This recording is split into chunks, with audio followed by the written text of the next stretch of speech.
Tenemos una sesión que va a incidir en la utilización de los fondos por medio de las palancas territoriales, centrándonos en la cohesión territorial, la agenda urbana y rural, la infraestructura y los ecosistemas resilientes.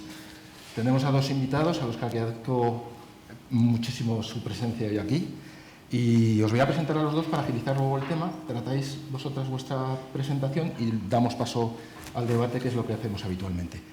Maite Pérez Esteban es consejera del Departamento de Presidencia y Relaciones Institucionales en el Gobierno de Aragón. Es diplomada y graduada en Trabajo Social con un máster en Liderazgo y Gestión Pública. Fue elegida diputada a Cortes en el 2003. Después renunció al escaño al ser nombrada director general de la Vivienda y Rehabilitación del Gobierno de Aragón, cargo que ejerció hasta su nombramiento como diputada en la 7ª legislatura, en la que fue vicepresidenta primera de la Cámara. Después, en la 8ª legislatura, ha sido diputada por Teruel y entre 2015 y 2019 ha sido consejera de Educación, Cultura y Deporte del Gobierno de Aragón.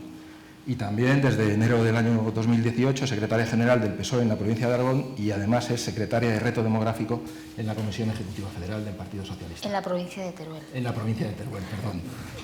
Y tenemos a Marc Pons, que también es miembro de la Comisión Ejecutiva Federal, en este caso el secretario de Transición Ecológica Justa y Preservación de la Biodiversidad.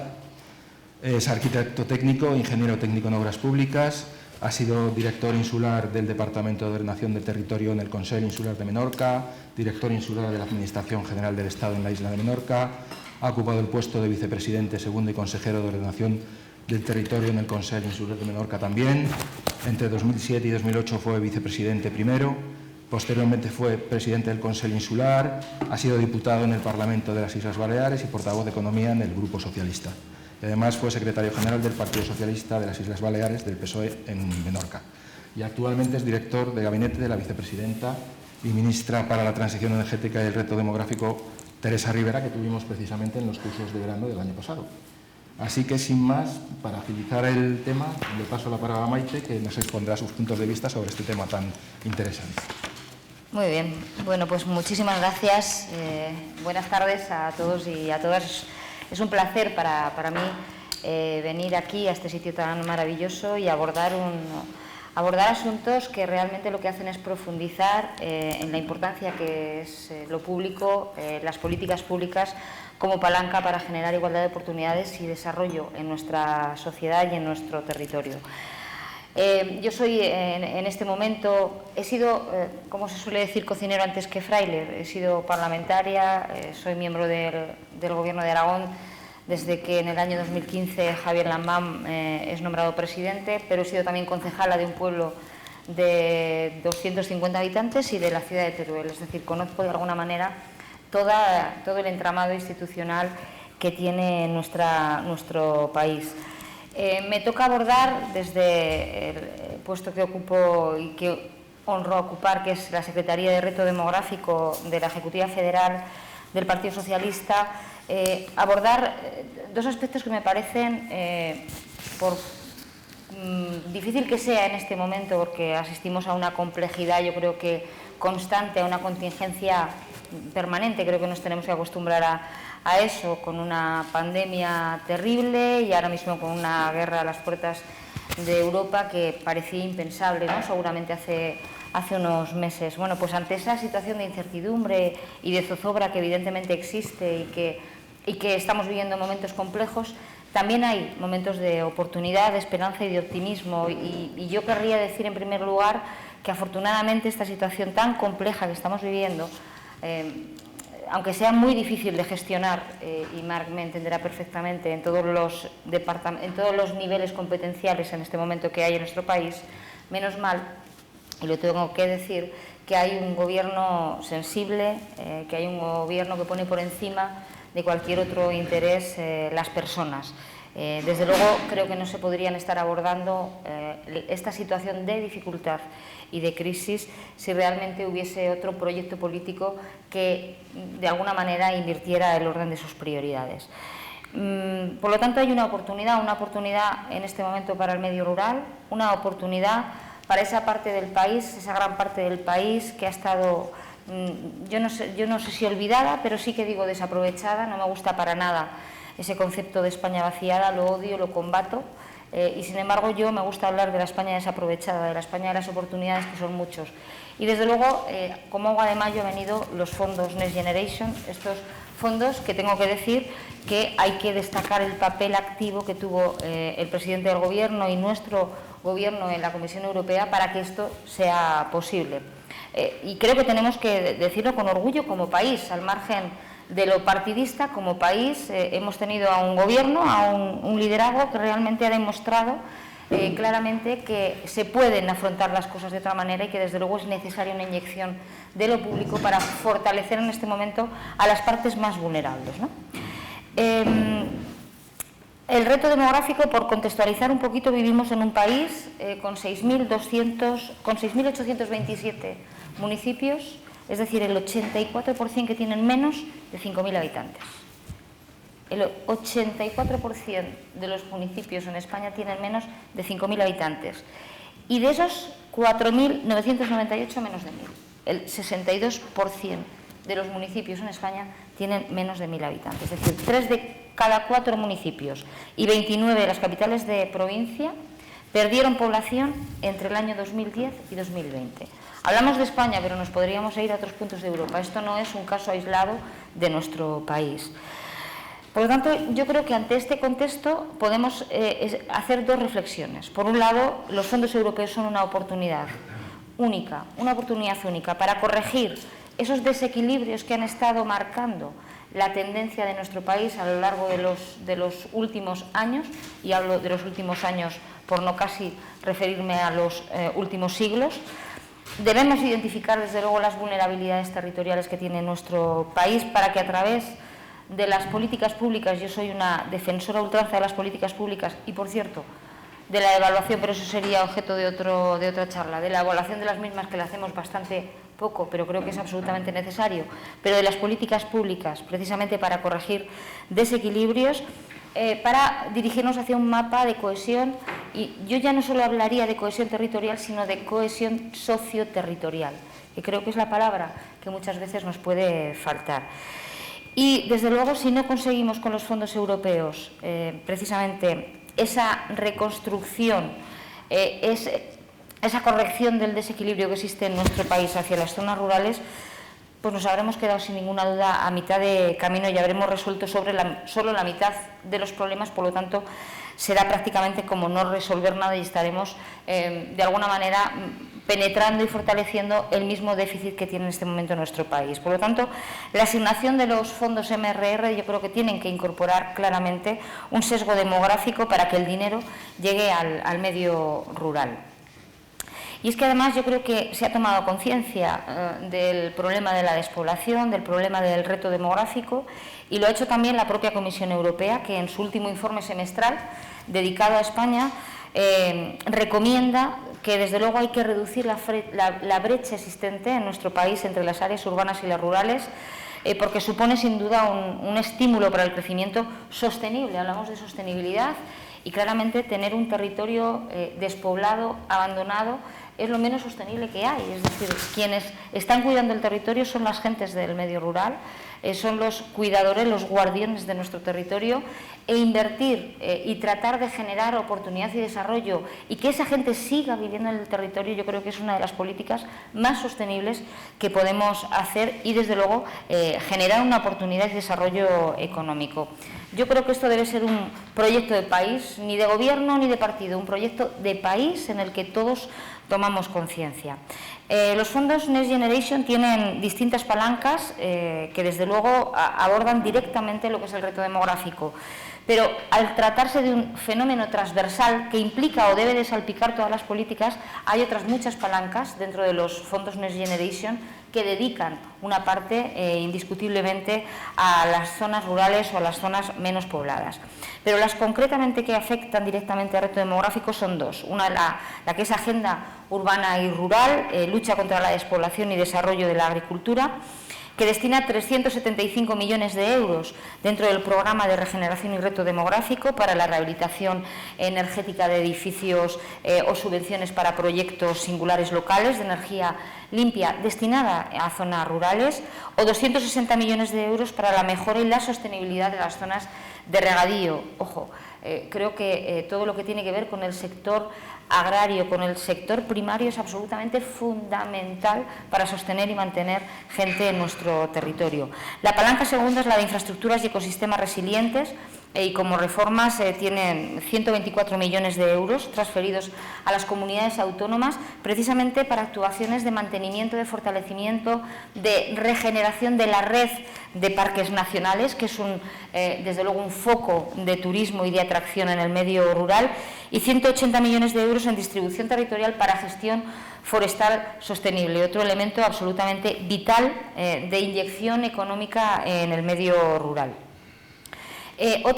Como decía, otras palancas que de manera transversal implican recursos económicos para abordar de una manera, yo creo, holística todo lo que tiene que ver con afrontar el desafío que tenemos como reto demográfico, es la transición energética justa e inclusiva, a la que se referirá de manera más amplia Marc, pero que aquí pues hay lugares que son generalmente lo que conforma esta España despoblada, Castilla, León, Asturias, Aragón, que teníamos en el carbón una parte importantísima de desarrollo socioeconómico, que han visto, evidentemente, por la transición energética, han visto mermadas, y hay convenios precisamente que van directamente a fortalecer el tejido empresarial, el tejido social de esas zonas. Otra palanca es la administración para el siglo XXI. La modernización implica claramente, tiene consecuencias muy positivas para el medio rural, la digitalización de la administración, el permitir que haya gente que pueda trabajar desde municipios, desde pueblos, sin necesidad de estar en las grandes ciudades y pueda realizar su trabajo es clave. Por ejemplo, en Aragón estamos acometiendo precisamente con fondos MRR la digitalización de todos los registros civiles de los partidos judiciales de Aragón, con lo cual, pues evitas precisamente traslados farragosos a tu lugar de origen para sacar una partida de nacimiento, por ejemplo, ¿no? Por lo tanto, yo creo que también ahí se abre una nueva ventana de oportunidad para el medio rural. La educación, el conocimiento, la formación continua y el desarrollo de capacidades vinculadas directamente a la formación profesional, que nos permite precisamente asentar a través de cabezas de comarca formación cualificada que permita claramente que haya personas que puedan desarrollar su propio proyecto vital y profesional a través de la formación profesional, y en concreto, por ejemplo, líneas que hay de alfabetización digital de mujeres rurales en el marco del programa de fomento del empleo agrario, o todo lo que tiene que ver con la nueva economía de cuidados y políticas de empleo, con ese plan de apoyos y cuidados de larga duración, donde se encuentran 730 millones de euros transferidos a las comunidades autónomas precisamente para proyectos de economía de cuidados. Yo personalmente creo que no hay mejor forma, decía, de hacer una política sostenible o de apostar por un ecosistema resiliente que mostrar un apoyo decidido al desarrollo de las áreas rurales de nuestro país, y algo que está dejando en evidencia precisamente la crisis energética por la que estamos atravesando, ¿no? Si, como sabemos, la Unión Europea quiere descarbonizar totalmente la economía para 2050, y si más a corto plazo queremos romper esa dependencia que tenemos del suministro ruso, es imprescindible que miremos hacia el medio rural, hacia las zonas rurales, porque tiene territorio, o sea, tanto por su posibilidad de territorio, de instalar claramente energías renovables por su extenso territorio despoblado y en este momento disponible, tanto por sus condiciones climáticas, que las tiene, yo creo que ofrecen ese caldo de cultivo perfecto para el impulso de las energías renovables, que es una oportunidad única de desarrollo en este momento del medio rural. Garantizar que la explotación de estos recursos por primera vez genere valor añadido en el medio donde se crea, yo creo que ese es el otro paso que tenemos que ser capaces de explotar, y para eso, desde luego, tenemos que hacer un esfuerzo desde las administraciones y desde el ámbito legislativo de adaptar y de adecuar la normativa. Las energías renovables, el hidrógeno verde, los biocombustibles forman parte de esa segunda oportunidad que yo creo afrontan los territorios despoblados de nuestro país. Hay también una gran noticia, que además es muy reciente, que aprobó el martes el Consejo de Ministros, que es esa actualización de la Agenda Española Digital, que, como decía, la oportunidad de desplegar una infraestructura digital potente va a ser fundamental para atraer habitantes a las zonas menos pobladas y para asentar a quienes ya viven allí. Por concluir un poquito y por hacer un resumen, porque a mí me parece mucho más enriquecedor que podamos establecer un coloquio con preguntas y respuestas o con reflexiones compartidas, creo que frente a la despoblación somos testigos claramente de cómo se ha situado todo lo que tiene que ver con la despoblación y el reto demográfico en primera línea informativa, pero eso es un arma de doble fila. Es positivo porque yo creo que nos une a todos o nos interpela a todos en la búsqueda de soluciones, pero ojo, podemos caer en el catastrofismo y ya lo estamos viendo, ¿no? El pesimismo lleva a no trabajar, a la no acción, y estamos viendo cómo oportunismos están surgiendo en este momento, dando una imagen absolutamente pesimista de lo que es el medio rural, de lo que es la España despoblada, y por lo tanto hay un dicho, a mí me gustan mucho los refranes, y dicen: tú hablas así de la burra y verás cómo lo vendes. Y a veces os voy a contar una anécdota. Yo soy de Teruel, sufro estas plataformas desde hace muchísimo tiempo. Creo que fueron un elemento, por lo conciliador de toda la sociedad, bueno en su momento, pero yo tengo a mi hermano viviendo en Canarias, y cuando fui a Canarias hace ya unos años, cuando estaba en pleno apogeo el movimiento, en este momento la opción política, sino el movimiento, subí al Teide a verlo, y el que hacía de guía nos preguntó: ¿ustedes de dónde son? Y dijimos: pues somos de Teruel. Y dijo: ostras, allá donde no hay ni carreteras. Quiero decir que podemos caer en el discurso. Creo que hay que abordar cuál es la problemática, hacer un diagnóstico certero, generar alianzas y aplicar soluciones porque las tiene. Y creo, francamente, yo estoy convencida, y soy del medio rural, que el medio rural, que la España desaprovechada, tiene un momento de oportunidad en este momento. Creo que tenemos que reivindicar aquello que nos diferencia. Yo siempre digo que si en el medio rural ofertamos lo mismo que en la ciudad, estamos perdiendo. Hay valores que desde luego le dan mucha potencialidad al medio rural, y es lo que tenemos que aprovechar y saber identificar. Hay que tener algo en cuenta: la libertad de cada uno donde vive está claro, cada uno elige donde quiere vivir, y lo que creo que tenemos que hacer las administraciones y los gobiernos es que la gente no se tenga que ir por descarte, es generar las mismas oportunidades independientemente de donde se nazca, y que la gente que quiera seguir apostando por vivir en un pueblo pueda tener opciones de vivir allí. Y yo siempre digo que no hay fórmulas mágicas. Hay una política de fortalecer los servicios públicos, en primer lugar, que den seguridad, que tengan una educación, una sanidad, un acceso, un cuidado de nuestros mayores, y en segundo lugar, generar oportunidades de empleo, generar oportunidades donde el emprendimiento pueda llevarse a cabo. Y creo que es fundamental generar alianzas. Esto no es una cuestión solo de los gobiernos, es una cuestión que interpela a los gobiernos, que interpela a los empresarios, que interpela a los sindicatos. Os pongo otro ejemplo. En este momento tenemos una situación, un déficit estructural en la medicina. Esto es la ley del mercado. Hay más demanda que oferta. Tenemos una necesidad imperiosa de médicos. La gente elige, los médicos eligen dónde quieren vivir. Y cuando tú planteas una serie de incentivos a los funcionarios públicos para tener servicios públicos en el medio rural, te encuentras con que los sindicatos dicen: ah, no, y los que estaban, ¿por qué no? Es decir, creo que esto no es una cuestión solo de políticas institucionales, sino que implican a todos, y generar una alianza con empresarios. Identificar qué es lo que un empresario necesita para poder invertir en un territorio que no es tan fácil o que no lo tiene tan sencillo como en una gran ciudad. ¿Qué es lo que necesitamos a través de esa alianza con los sindicatos para que podamos tener los servicios públicos absolutamente garantizados y tengamos el apoyo claramente de la alianza? Es decir, yo creo que tenemos que hacer una estrategia global al margen no solo de los gobiernos, sino también del resto de la sociedad, y creo francamente que tenemos que incorporar en nuestras leyes un sesgo de un mecanismo de garantía rural, llámese como sea, pero no es lógico que para abrir una panadería en un pueblecito de 200 habitantes se requiera la misma documentación que para hacerlo en el Paseo de la Castellana, que no sé si habrá panaderías, o en el Paseo de Independencia en la ciudad de Zaragoza. Creo que tenemos que poner un poquito de sentido común a la hora de elaborar las políticas y las leyes, porque al final realmente los obstáculos que estamos estableciendo para que se emprenda no pueden ser los mismos, porque hay una singularidad que desde luego está perjudicando al medio rural. No sé cuánto tiempo llevo, yo ya casi voy a terminar, porque me parece, insisto, me parece mucho más enriquecedor el debate que podamos establecer después, y estaré absolutamente encantada de poder responderos. Espero estar a la altura a todo lo que planteéis. Muchas gracias.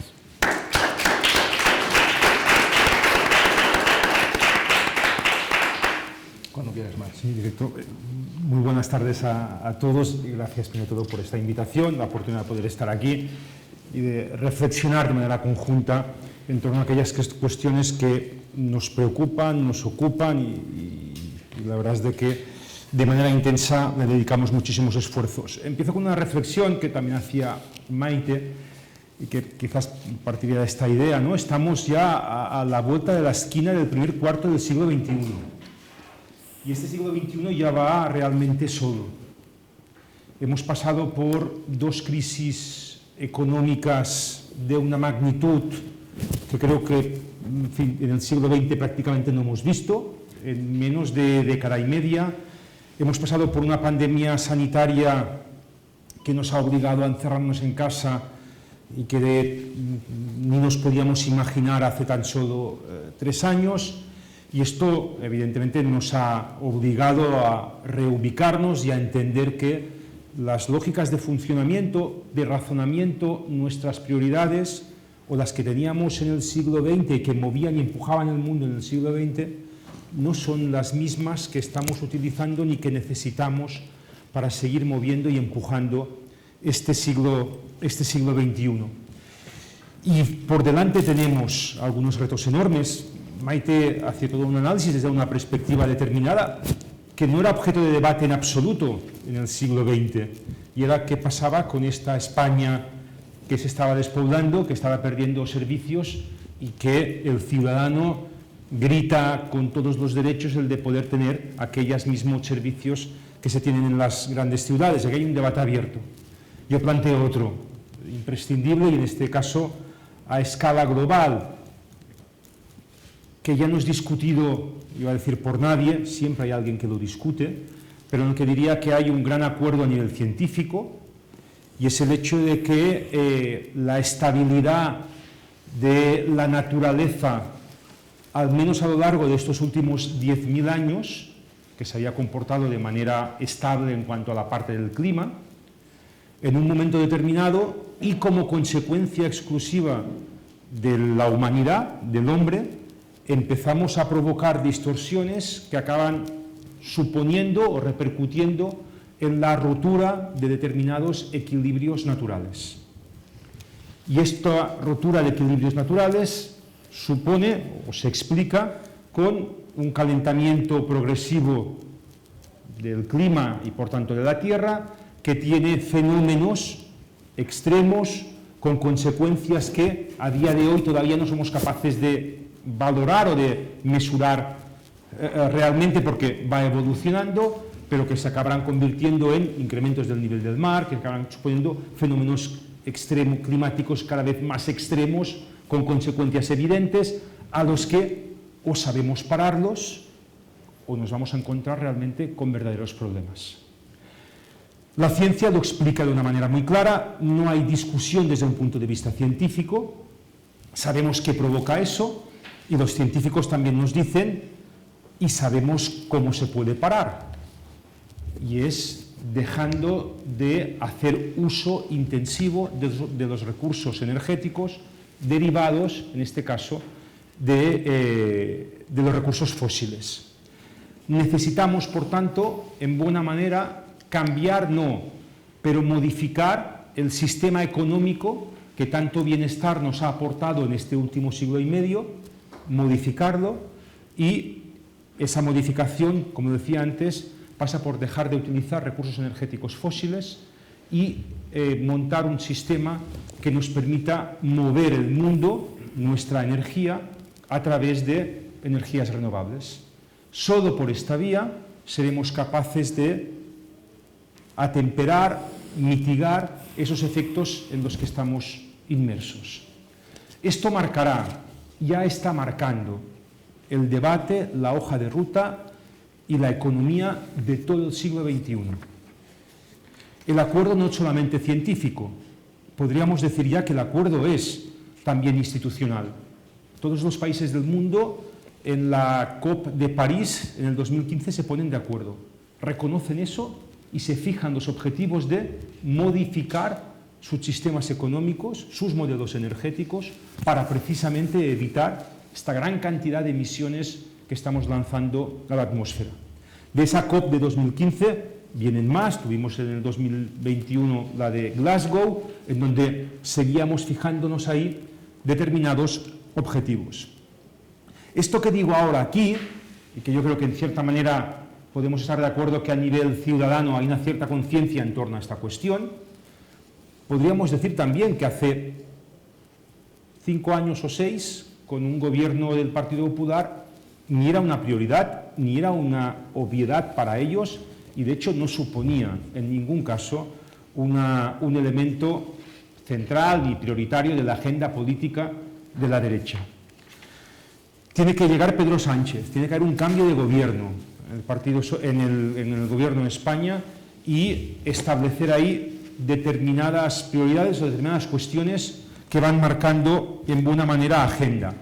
Y recordemos, cuando hace 4 años Pedro Sánchez llega a la Moncloa, tenemos un impuesto al sol, básicamente porque no hay que favorecer, es más, se penaliza las energías renovables, hay ese parón de renovables en cuanto al desarrollo de parques fotovoltaicos, hay que continuar con el carbón y con los modelos existentes, y en la cumbre de París, a la que hacía referencia antes, básicamente España se puso de perfil y fue Europa la que marcó ahí, en buena manera, los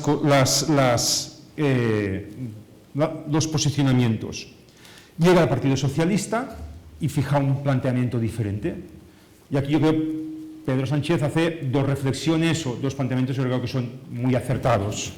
El primero de ellos, si resulta de que el gran problema o uno de los grandes problemas que tiene la humanidad en este momento se llama calentamiento global y hay que hacerle frente, si es así, España no puede ponerse de perfil. España tiene que implicarse, no va a ser el solo que solucione este problema, pero necesita implicarse con los principales países del mundo para hacer posible esa transición. Es una obligación, en cierta manera, de conciencia moral. Y por lo tanto ahí tenemos una primera idea importante.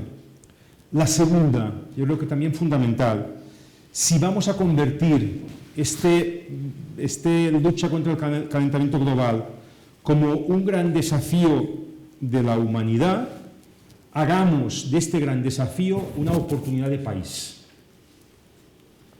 Y eso el desafío y una gran crisis que pueda ser para nosotros una oportunidad de país, expliquémoslo también y veamos lo que puede representar para nosotros.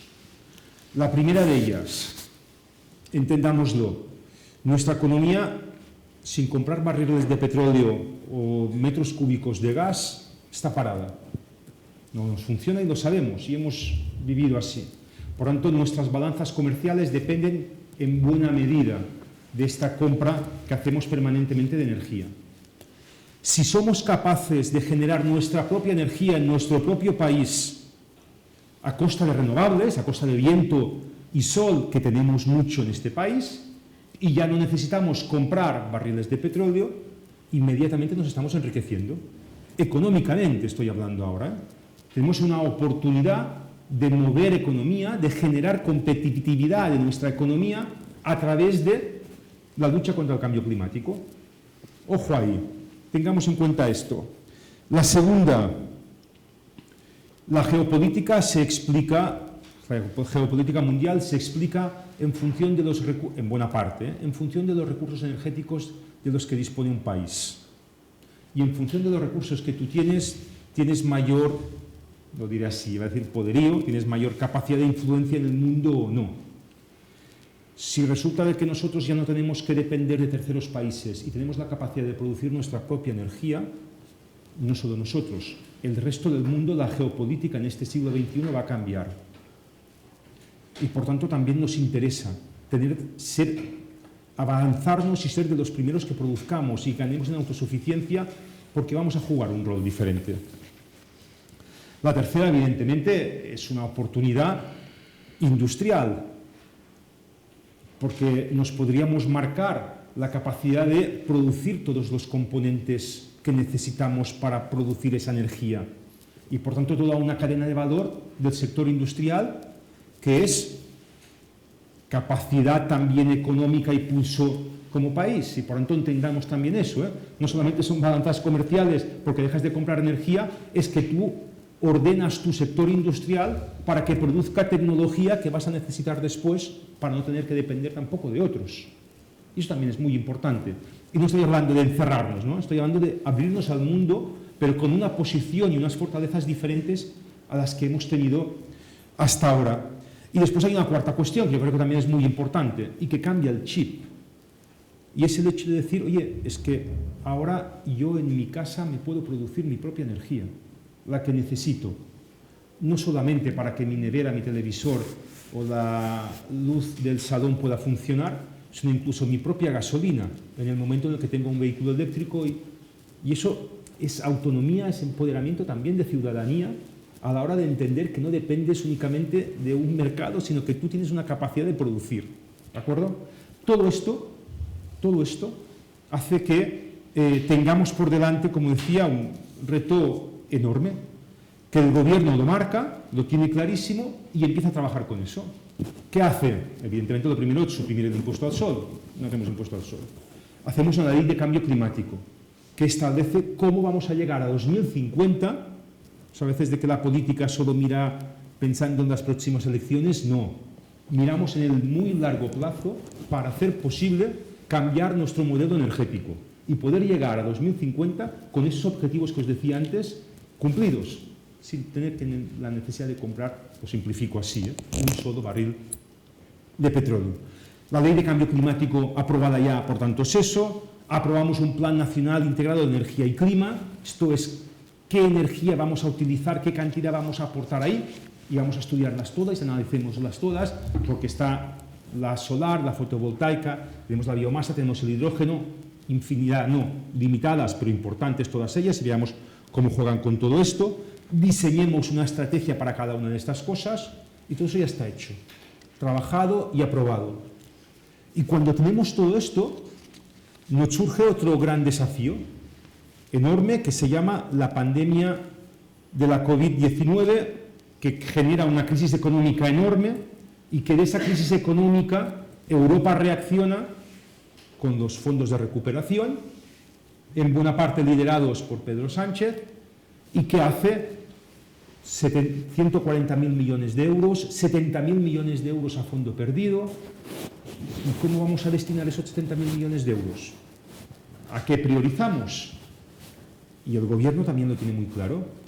El 40% de los recursos, de los 70.000 millones, 28.000 a fondo perdido, tienen que ir directamente a transición ecológica. La otra pata es la digitalización. Esas son las dos grandes patas de este plan de recuperación. Y no solamente dedicamos 28.000 a transición ecológica, sino que, y eso es Europa, hay una segunda condición que también es imprescindible. De los 70.000 millones de euros que hay, no puede haber un solo euro, ni uno solo, que vaya destinado a una inversión o a una ayuda que pueda perjudicar el medio ambiente. Por tanto, luchamos contra el calentamiento global y todas las acciones que mantenemos, ninguna de ellas puede perjudicarlo. Y de todo esto diseñamos, y hacía referencia antes Maite, pues todo un paquete, que imagino que habréis hablado a lo largo de este día y medio, que va acompañado de 10 políticas palanca, las 10 estrategias realmente potentes, y de esos de esas políticas palanca después se distribuyen en lo que son componentes destacadas en función de la palanca. Yo citaré algunas de ellas, las que hacen referencia a la transición ecológica, en donde la palanca número 2 habla de infraestructuras y ecosistemas resilientes, y aquí es mejora del patrimonio natural, aquí es conservación de la biodiversidad tanto terrestre como marina, aquí es restauración de ecosistemas e infraestructuras verdes, aquí hablamos de gestión forestal. Hay otra componente dentro de esta segunda palanca, que es la preservación del litoral y toda la parte de recursos hídricos, la parte del agua, fundamental en un país como el nuestro, con amenazas de calentamiento global y por tanto de desertificación, en donde más de 2.000 millones de euros van destinadas a actuaciones en depuración, en saneamiento, en eficiencia y ahorro, en reutilización, van destinadas al sector de la transición digital en el sector del agua, y ahí tendríamos un primer paquete de más de 4.000 millones de euros solamente para la parte medioambiental, a fondo perdido todas ellas. Hay una segunda palanca, que es la palanca 3, que es la de la transición energética justa e inclusiva, en donde aquí tenemos el despliegue, favorecer el despliegue masivo del parque de generación renovable, en donde aquí hay pues todo lo que hace referencia en este caso a desarrollo de energías renovables, integración en edificación, procesos productivos. Hay también toda la parte de las islas, los territorios insulares como una oportunidad para aplicar ahí políticas que después puedan trasladarse al continente, más de 3.000 millones de euros en su conjunto. Hay en esta palanca tercera las infraestructuras eléctricas y la promoción de redes inteligentes, más de o prácticamente 1.500 millones de euros, que explican en buena manera la distribución de estos recursos. Y después, dos componentes más, una de ellas, ya voy finalizando, la del hidrógeno renovable como una oportunidad. El hidrógeno puede ser para nosotros la capacidad no tan solo de producir la energía suficiente que necesitamos, sino de acabar convirtiéndonos en exportadores de energía a terceros países, Francia, Italia, porque vamos a tener la capacidad de poder producir aquí cantidades de energía que otros países, ni Francia, ni Italia, ni el norte de Europa van a poder producir, porque no tienen ni la cantidad de sol, ni de viento, ni de territorio que tenemos en este país. Y por tanto, eso es como decía antes, es esa oportunidad.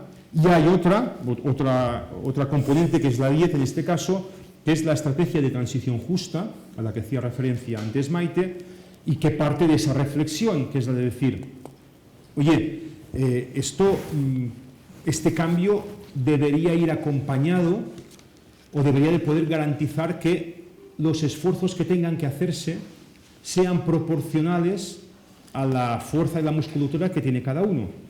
Esa transición va a dejar por el camino o va a castigar más a unos que a otros.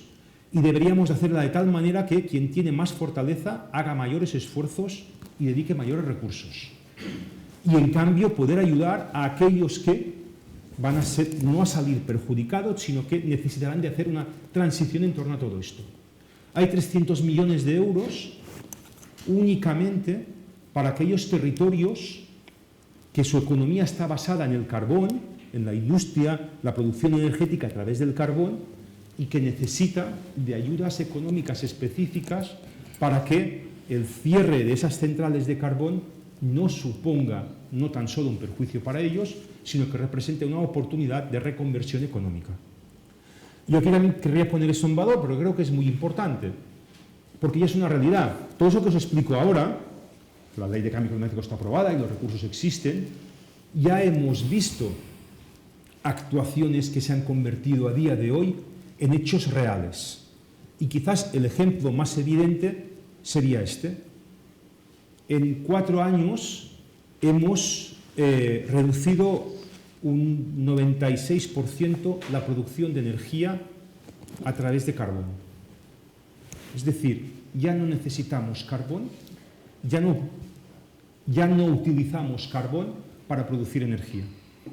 Esto es una reducción de emisiones enorme, enorme.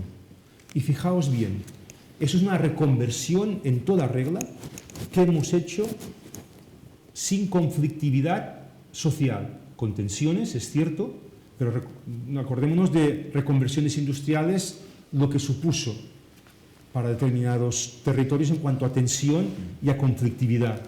Y como gobierno hemos sabido llegar a acuerdos con sindicatos, con patronales, con territorio, para hacer posible precisamente esas reconversiones que están lanzadas, que deberían ir más rápido de lo que querríamos, que siempre hay objeto de crítica, pero lo que es evidente es de que la conflictividad como tal hemos sabido resolverla por la vía del diálogo. Y es verdad, lo hemos hecho con recursos económicos cuando generamos oportunidades en estos territorios, y Andorra, Teruel, es precisamente un territorio que Maite conoce muy bien, que vivía en buena manera de la producción energética basada en central térmica de carbón y que pues hemos reconducido. Lo digo así ahora, hemos cerrado el carbón, vamos a ir a medida, hemos cerrado el carbón, tenemos calendario, y ya acabo, ¿no? Tenemos calendario para cerrar las nucleares. Todas las centrales nucleares en España, tenemos ya calendario, que empieza en 2027 y acaba en 2035, que están acordados con los gestores de estas centrales.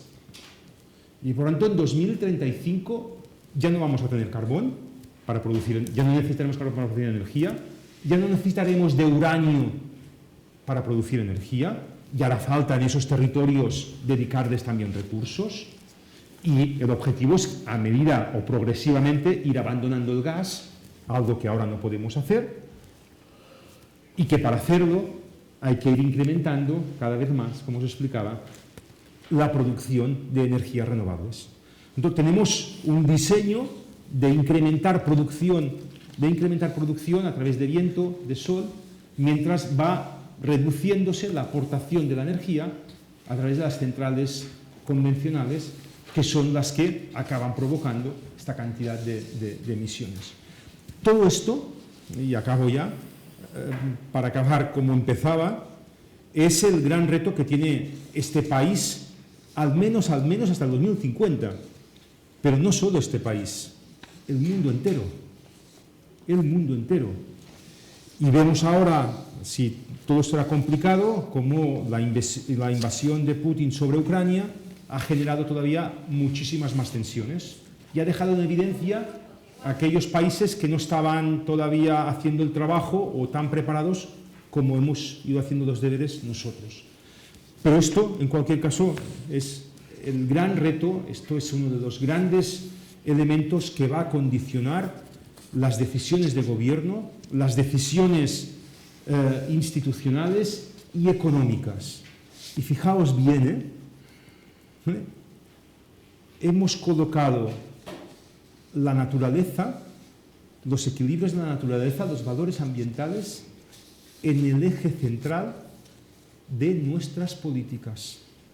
La economía en buena parte gira para transformar un modelo energético.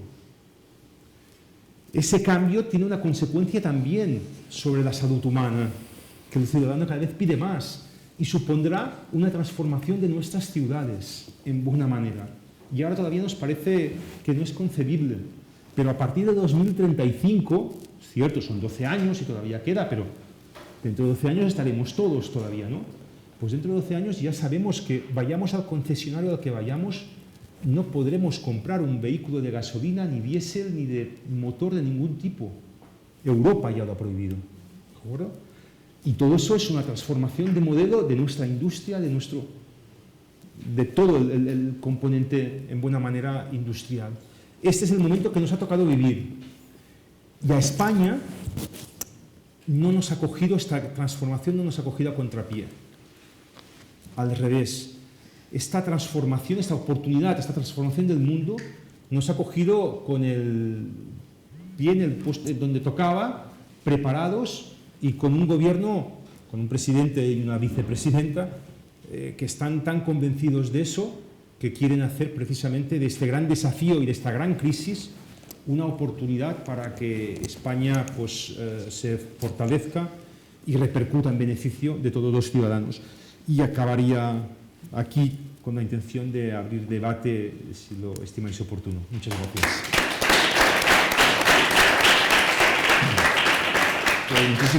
Muchísimas gracias a los dos. Ahora, si queréis, abrimos el debate. Yo creo que hay muchas preguntas que pueden ser planteadas. Y si queréis, agrupamos 3 o 4 y luego vamos por la zona... Venga, por allí primero, luego paso por aquí. Santiago, por favor. Vale, pues muy rápido. Muy interesante y además apasionante no ver que todos estos temas, lo hemos tenido la sensación esta mañana, si hubiéramos explicado mejor a la opinión pública, la verdad es que yo creo que estaríamos en una situación diferente a las percepciones que tenemos, ¿no? Yo creo que hay un tema importante que en qué medida todas estas políticas están suficientemente integradas, ¿no? A veces parece que la transición digital vaya por su cuenta, la transición ecológica, la recuperación de la España abandonada o que no se ha puesto en valor, y creo que incluso ayer la Comisión Europea sacaba un documento sobre el hermanamiento y maximizar las sinergias entre transición digital y tal, ¿no? Quizás tendríamos que saber construir un discurso, porque no era lo propio de la socialdemocracia, que transición ecológica es claramente socialdemocracia y que las oportunidades de todo vienen por allí, ¿no? Pero algunos temas concretos, porque me apasiona el tema de la mal llamada España vaciada, ¿no?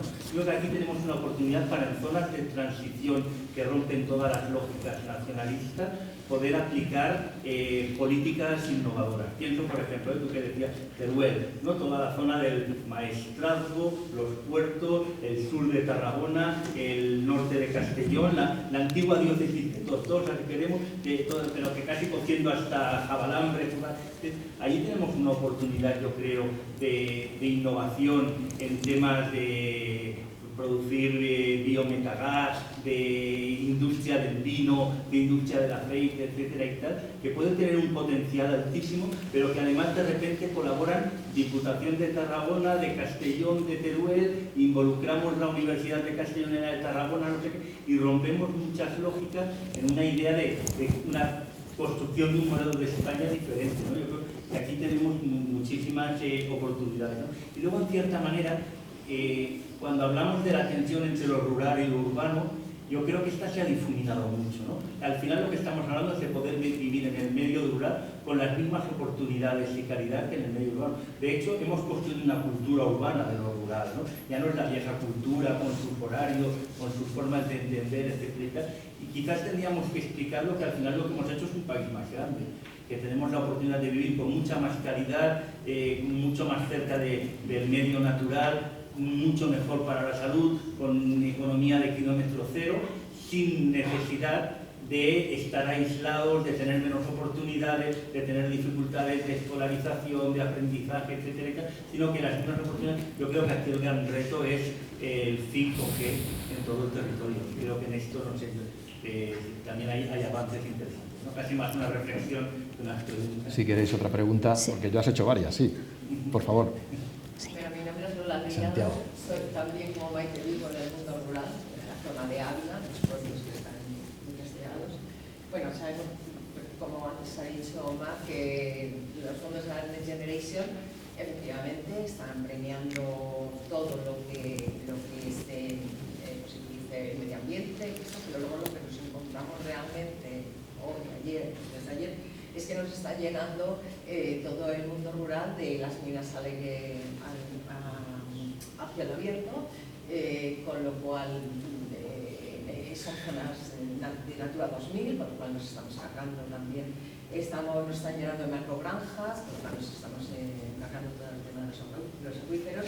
El tema ya del cultivo ecológico, pues los diploportenos con los fresones, pues se están utilizando cuando está prohibido en Europa y cuando solamente se puede utilizar en excepciones, o incluso lo que nos recomiendan es cultivos con menos fertilizantes. Y una pregunta para vosotros: ¿reforzáis esto con medidas políticas en nuestro país, las medidas medioambientales que marca Europa? Porque realmente todas las normativas medioambientales vienen marcadas desde Europa. Entonces mi pregunta es esta, si están reforzadas todas las... Si os parece, van a responder a estas dos preguntas, que son bastante extensas, y tengo que daros las gracias porque sois muy disciplinados y tenemos tiempo para el debate, porque el problema que tenemos al final es que vamos corriendo.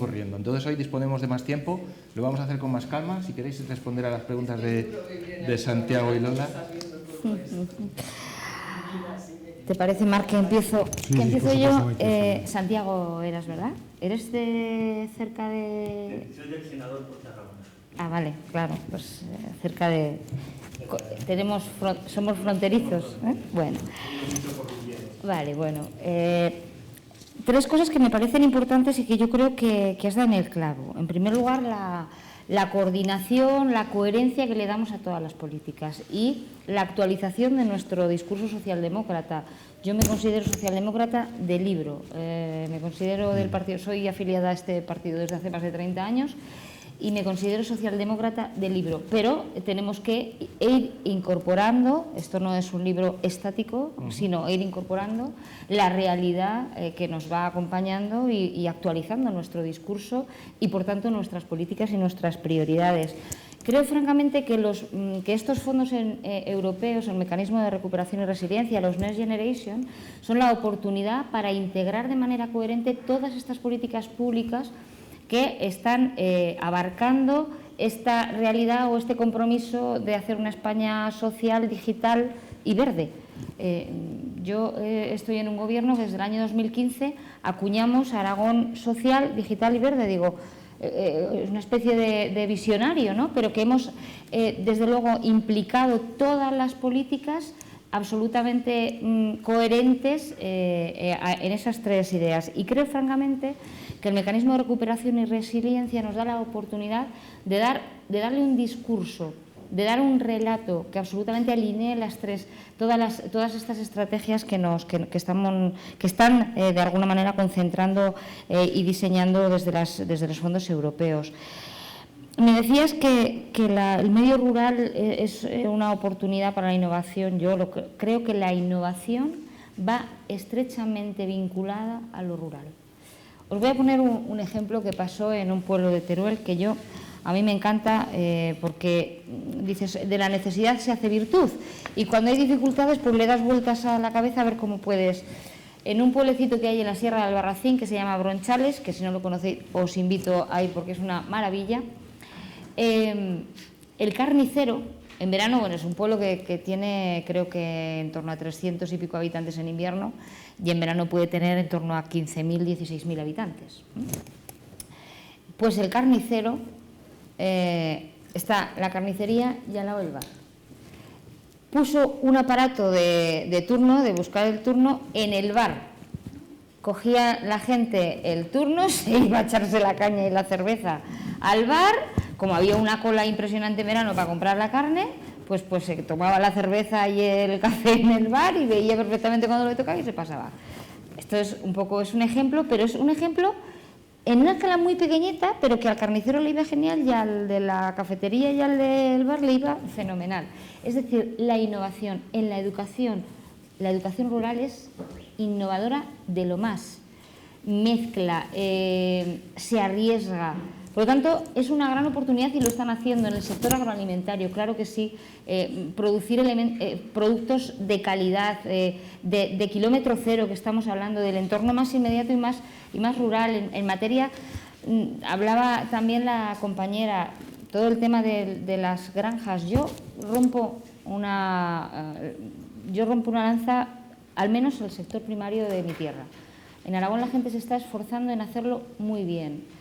Les hace falta un poquito de marketing, porque no están acostumbrados a vender lo que hacen y seguramente hay un sector que es denostado, ¿no? Pero si estamos hablando de sostenibilidad, estamos hablando también de garantía alimentaria en nuestro país y, por tanto, creo que el sector primario es básico y se están esforzando en hacer las cosas bien. En nuestra tierra, por ejemplo, hay una empresa que de los purines pues ha dejado de ser un problema, porque lo ha generado absolutamente no, eso es otra cosa. Eso yo creo que eso es otro cantar, ¿no? Pero francamente el medio rural se está esforzando mucho en cuidar lo que hace, en todos los sectores económicos. Y hablabas de innovación, hablabas de que se pueden relacionar unas diputaciones, unos ayuntamientos, y es otra de las enseñanzas que hemos tenido con estas pandemias. Yo soy una mujer muy positiva y hago siempre la necesidad virtud, y es la virtualidad que ha tenido la cogobernanza del Gobierno de la Unión Europea, del Gobierno de España, de las comunidades autónomas y del Gobierno de España con los ayuntamientos y las diputaciones provinciales. Estamos empezando a descubrir la potencialidad que tiene el coordinarnos todos los niveles competenciales. Y no lo tenemos que hacer solo cuando tenemos una emergencia. Yo soy consejera de Presidencia y Relaciones Institucionales y me toca todo lo que tiene que ver con la protección civil. Imaginaros las emergencias que hemos tenido. Borrascas increíbles, pandemias. No estoy en Canarias, por lo tanto no me ha tocado el volcán. Pero dices, ¿por qué solo cuando hay un nivel de emergencia somos capaces de poner encima de la mesa las administraciones? Yo tengo esto, tú tienes esto, lo ponemos aquí y lo distribuimos independientemente del nivel competencial y del nivel territorial que tenemos. Bueno, pues eso que es un éxito en una situación de emergencia, tenemos que ser capaces de extenderlo en situaciones ordinarias. Y también es una enseñanza que nos han dado la gestión de estas crisis, de estas pandemias. Y por último, y ya dejo la palabra a Marc, efectivamente, yo creo que esto de la despoblación, del reto demográfico, no es un juego de suma cero. Aquí no ganan unos y pierden otros. No es establecer una lucha entre lo urbano y lo rural. Nos necesitamos todos. E insisto, lo que tenemos que hacer es generar elementos atractivos para que la gente no tenga que irse por descarte de sus pueblos si quieren vivir allí. Y ese es el reto y esa es la obligación que tenemos que tener como gobierno, pero insisto, no solo como gobierno. Si yo creo que esto tenemos que ser capaces de también incorporarlo en nuestro discurso y en nuestro relato. No solo está la voluntad política de generar servicios en el medio rural, tenemos que tener la garantía de los empresarios, de los sindicatos, de colectivos que realmente, claro, luego utilizan mucho el discurso, oh, es que aquí se cierra una escuela, es que aquí no hay médicos. Oiga, ¿está usted dispuesto a dejar un poquito de su parte, de esa defensa corporativa o sectorial, para afrontar en un proyecto común la garantía y la sostenibilidad de esto con sus servicios? Por lo tanto, yo creo que esto no es un juego de suma cero entre lo urbano y lo rural, y es algo que nos interpela a todos, no solo a los gobiernos.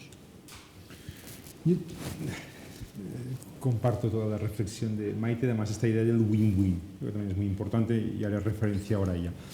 La primera reflexión, la primera de todas. Del 40 Congreso del Partido Socialista celebrado en Valencia, en los estatutos nos declaramos partido ecologista. Por primera vez incorporamos un compromiso muy claro en cuanto a lo que son nuestros principios. Y lo podemos hacer en plena coherencia en lo que ha sido el Partido Socialista a lo largo de estas décadas pasadas. Digo porque ahora hacía una explicación muy concreta de la actuación y los principios, ¿no?, de gobierno Pedro Sánchez con Teresa Rivera, pero es que el gobierno de Zapatero con Cristina Narbona pues también fueron ejemplo en ese momento de lo que representaban, ¿no?, la vanguardia dentro de países occidentales en cuanto a la importancia de preservación de la naturaleza. Y en ese sentido, como partido ecologista que somos, hago también una reflexión sobre algo que seguramente no acabamos de hacer bien o de explicar bien, ¿de acuerdo? Y que hay gente que de manera interesada nos lleva ahí.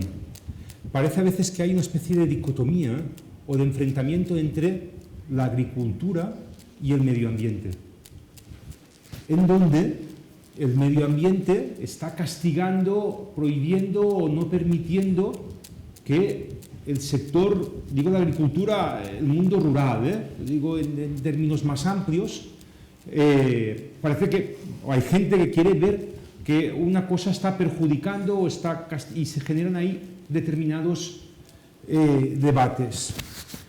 Y yo lo veo de una manera diferente, ¿de acuerdo? Sin preservar valores naturales no habrá agricultura. Sin preservar valores naturales será muy difícil en el medio y largo plazo que nuestro sector primario, desde un punto de vista económico, tenga fortaleza. Y ponemos algunos ejemplos. ¿qué gestión del agua decidimos hacer? Porque si decimos que sí a todo lo que se nos pide en cuanto a recursos hídricos, tenemos una finitud, porque llueve lo que llueve. Lo inteligente, ¿qué es? Sobreexplotar los recursos hasta dejarlos a cero y saber que la naturaleza ya de por sí no será capaz de regenerarlos y durante unos años tú los disfrutarás mucho pero los acabarás dejando destrozados. Yo os pongo, bueno, yo vengo de territorios insulares, ahí sabemos perfectamente qué es bajar determinado nivel pluviométrico y que la presión del agua del mar te entre dentro, te la salinice y te quede sin acuífero. La has castigado. Sabemos lo que es el mar menor, utilización intensiva de fertilizantes que generan economía, cuidado, pero que acaban destrozando después determinados recursos. Y he puesto la gestión del agua quizás como uno de ellos, pero es que la gestión intensiva en el territorio también nos puede llevar a eso. O la gestión intensiva de la caza, que fijaos que tenemos discusiones, también nos puede llevar a eso, porque si no ponemos determinadas limitaciones, pues cuando se acaban los recursos cinegéticos se han acabado, y si esto, quizás lo prudente es buscar equilibrios para que la gente pueda seguir cazando, no las de ahora, sus hijos y sus nietos.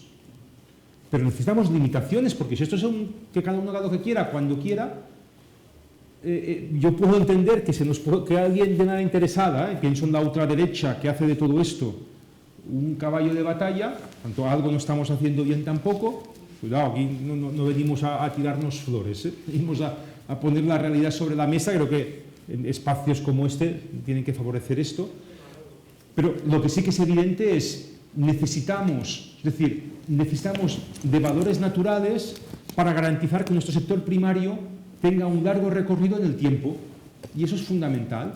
Y si intensificamos más de lo que la naturaleza es capaz de poder regenerar por sí misma, estamos condenando pues una parte del sector primario. Y hemos tenido discusiones en tenemos discusiones en muchísimos territorios, y cada uno de vosotros, si venís seguro que en la cabeza tenéis algunos ejemplos de lo que se puede suponer.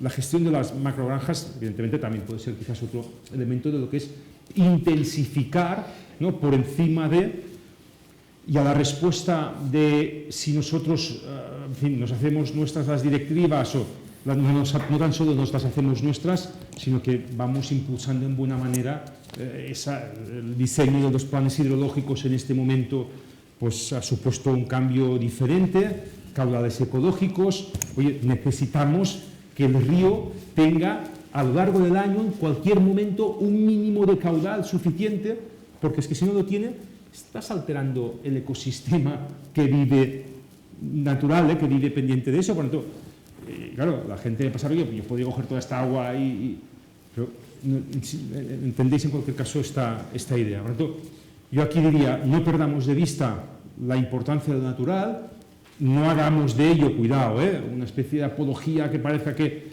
entendamos que la economía depende de esos sectores naturales, de esos valores naturales. Intentemos explicar que para que estos sectores económicos puedan funcionar bien en el largo plazo, necesitan de esos equilibrios naturales. Muchas gracias. Estaba Daniel y luego paso por esta zona, no os preocupéis. ¿Y tú también? ¿Tú también?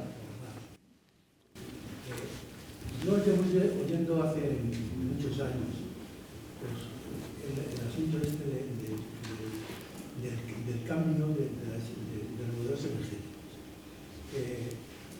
Yo, entre comillas, con excusa del cambio climático. Yo cerrarlo con excusa. Vamos a ver. Nosotros tenemos en realidad dos tipos de usos de las energías. Para calentarnos o enfriarnos, y para mover motores. Hay dos vectores energéticos, la electricidad hidrocarburos, que son los residuos. De repente, que voy a decir eso, de repente ha aparecido el hidrógeno por ahí. Hace 50 años en Madrid y en Barcelona y en las grandes capitales se abandonó lo que llamábamos gas ciudad. Las instalaciones de gas ciudad fueron desapareciendo porque eran peligrosas, porque había una explosión y había desgracias personales. El gas ciudad, pues si no lo sabéis, es básicamente hidrógeno. Es hidrógeno y otras cosas que no son combustibles. El hidrógeno tiene el hidrógeno es la molécula más pequeñita que se conoce. Y tiene una difusividad altísima en los conductos por donde se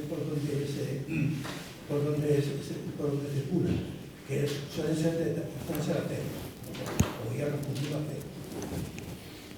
Se mete a través de los cristales, no a través de los poros, no es que sea no para tubería, es que a través de los cristales se difunde por donde puede, se acumula y de vez en cuando la mínima chispa provoca una explosión. Explosiona con... Sí. Bueno. Entonces ahora estamos hablando del hidrógeno verde. Si yo no entiendo mal, el hidrógeno verde se obtiene a partir de la luz solar, que se convierte en electricidad, y la electricidad le compone agua, que produce hidrógeno. La pregunta. La pregunta es, tiene mucho peligro. ¿Alguien lo está evaluando esto? Vale. Tiene un peligro tremendo. Muchas gracias. ¿Quieres contestarle ya o esperamos a la siguiente? No, como quieras, sí. El Resti tenía... Él. Si luego vais a hablar, hoy tenemos tiempo, no os preocupéis. A ver, Arnoldo, por favor. Pero si sois concretos, vamos a ganar más tiempo. Yo soy una persona que lleva toda la vida viviendo en un pueblo, ya 70 años, y más que el problema de cómo se abre una panadería, ¿por qué no miramos que no se cierre la panadería, que no se cierre la fragua, que no se cierre la fábrica de harina familiar, que no se cierre la bodega que funcionó y que dio carrera a los niños y que los niños se fueron a Barcelona o a Bilbao y la bodega se quedó ahí de palomar y de solar? Todas esas cosas creo yo que es por donde hay que atacar, porque si la bodega funcionó, ¿por qué no puede funcionar ahora? Y tiene que venir un constructor a hacer una bodega muy bonita, diseñada por... Pregunta. ¿Contestáis a estas dos, os parece? Sí. Está muy bien la reflexión. Está muy bien la reflexión. A ver, el hidrógeno verde, ¿vale? ¿Qué es esto de la energía del hidrógeno? ¿De acuerdo? Cogemos una molécula de agua, hidrógeno y oxígeno, la partimos por la mitad, ¿de acuerdo? Para hacer eso necesitamos una cantidad de energía. Yo no puedo, para separar esa molécula, necesito energía. Cuando tengo solamente el hidrógeno en contacto con el aire, cogiendo el oxígeno del aire, se vuelve a fusionar liberando energía. Concepto, lo simplifico al máximo, ¿de acuerdo? ¿De qué hablamos cuando hablamos de hidrógeno verde? De producir energía verde, energía limpia, del sol, del viento, energías renovables. Esa energía que yo he producido la utilizo para romper moléculas de agua y tener hidrógeno verde, porque podría coger un motor de gasolina para romper esa molécula de agua y ya no sería hidrógeno igualmente, pero ya no sería verde. ¿De acuerdo? Y ese hidrógeno se convierte realmente en un elemento, es energía almacenada que tú puedes transportar. es cierto, primera parte, o sea, tiene que ser hidrógeno y tiene que ser verde. Y hemos descubierto una nueva tecnología, ya se conocía desde hace tiempo, pero los avances tecnológicos nos han hecho ver que esto puede ser una oportunidad de almacenar energía y de distribuirla por todo, solamente, y que no contamina nada, porque cuando esa molécula de agua en contacto con el aire absorbe una parte del oxígeno, sale vapor de agua. En vez de humo, el día que veamos un coche de hidrógeno, por el tubo de escape sale vapor de agua. ¿Por qué? Porque tú has colocado dentro de tu coche hidrógeno únicamente, ha habido una reacción en contacto con el aire cuando tú lo has introducido, ¿vale? Y sale directamente el vapor de agua. No sé si... ¿Qué es cierto? Que como el hidrógeno es de un tamaño mínimo, no hay ninguna molécula más pequeña que el hidrógeno, poder construir tuberías que transporten el hidrógeno, solo hidrógeno, sin que se produzcan fugas, necesitas de materiales muy sofisticados, ¿de acuerdo? La tecnología ahora en este momento, porque esto de la lucha contra el cambio climático y todo, esta evolución de la producción de energía va acompañada de fuertes desarrollos tecnológicos, donde los sectores económicos meten muchísimo dinero, porque le vienen oportunidades de negocio, evidentemente. Esa tecnología ahora se está probando, la del transporte, incluso, se está probando. Parece ser de que ya empezamos a encontrar materiales de mezclas con, no te sé decir yo ahí, ¿de acuerdo?, que garantizan el transporte sin que, no solamente sin riesgos, sino tampoco sin ningún tipo de fuga mínima, ¿de acuerdo?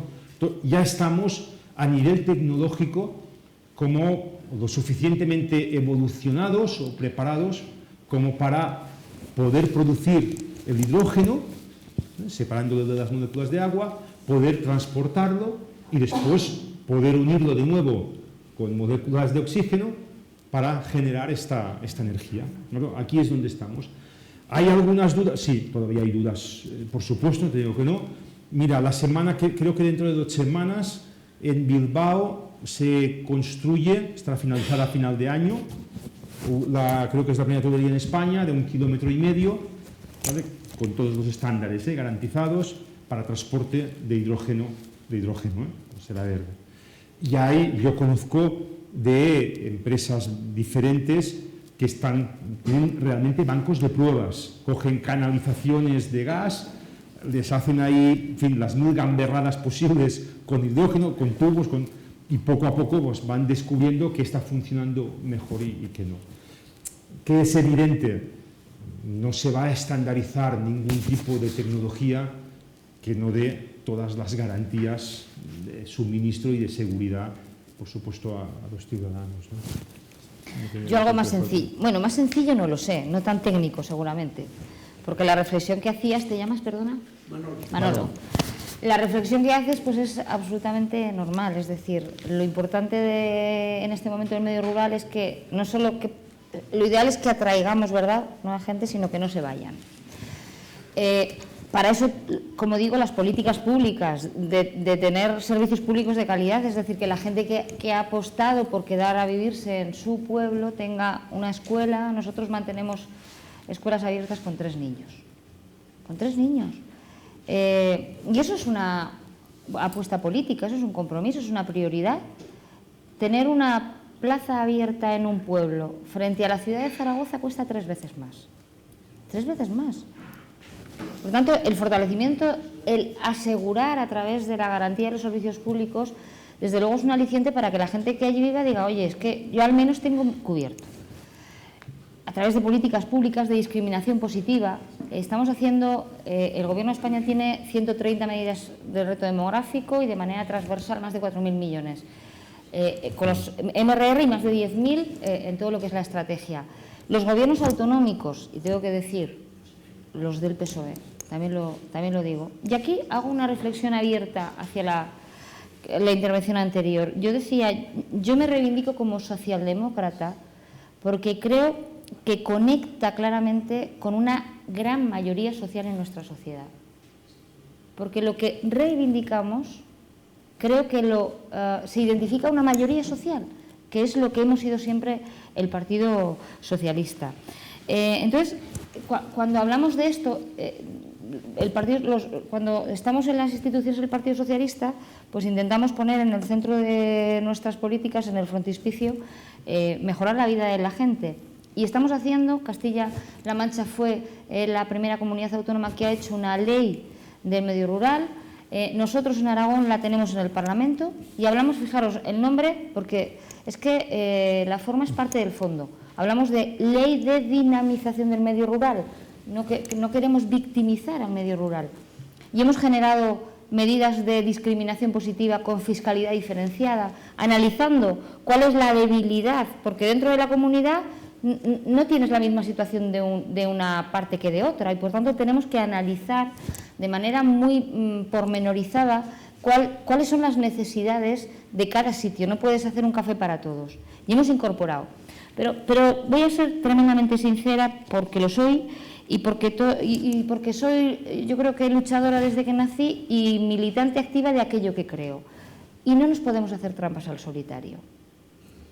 El debate del reto demográfico y la despoblación, que está ocupando muchísimo debate, muchas páginas de medios de comunicación, es una oportunidad porque lo hemos metido todos en la agenda política y está en la agenda mediática. Pero vamos a hacer un análisis personal cada uno de nosotros. Y tú vives en un pueblo 70 años, pero es que cada vez hay menos. Y es verdad que hace 100 años, yo esto lo discuto mucho con estos colegas míos paisanos de Teruel Existe, esto no es una cuestión de cantidad, es una cuestión de calidad, no es algo cuantitativo sino cualitativo.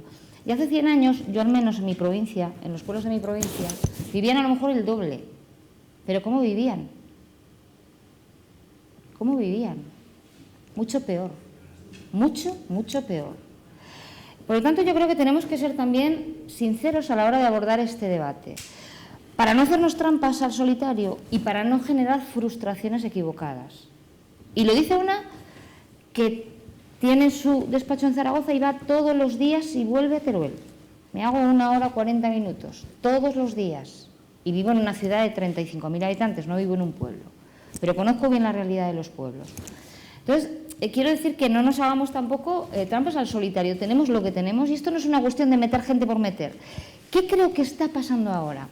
Que al igual que cuando, si tú te quedabas en el pueblo eras un fracasado, y eso es lo que ha cundido culturalmente en este último siglo, finales del siglo XX, en este momento creo que se abre una oportunidad única en el medio rural para que sea prestigioso quedarte a vivir en tu pueblo y generar oportunidades. Seguramente es otra forma de vida, pero podemos precisamente en este momento darle esa segunda oportunidad al medio rural.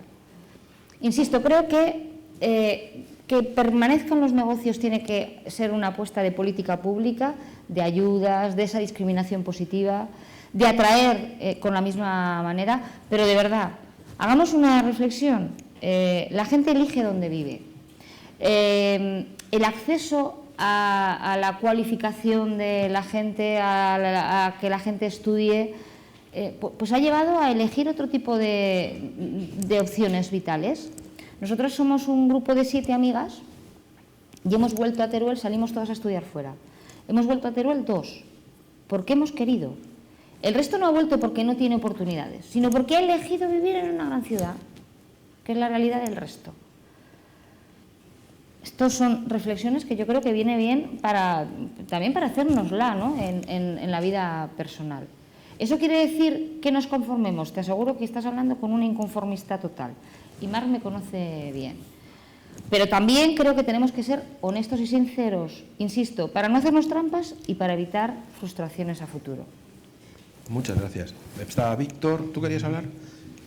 Resti, luego paso 2, 3, 5. No, es que han levantado la... Pero no os preocupéis, que hoy tenemos tiempo, por favor. Lo que sí es Solo digo que me tengo que volver a Teruel, pero eso vamos. sí, además he de agradecer que haya venido Maite, que ha supuesto un esfuerzo personal Bueno, que hombre. le queremos agradecer.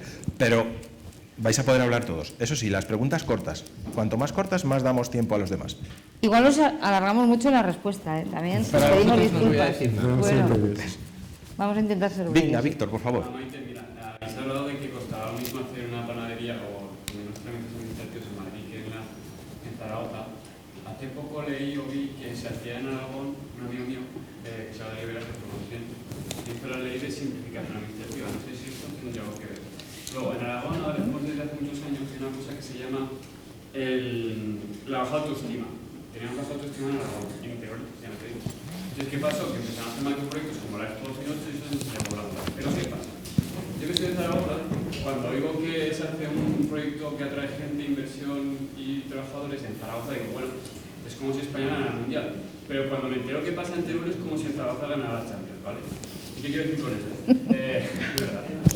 Ahora mismo sé que Sevilla, por ejemplo, tiene la EFI y está compitiendo directamente por la Agencia Espacial Europea de Teruel. O sea, que se va a hacer en España y otra opción es Teruel. Quería saber si sabes cuándo es la fecha. Y lo último que quería decir es, esta es una pregunta para Mar, ¿cuáles crees que son los sectores estratégicos a los que no hay que renunciar?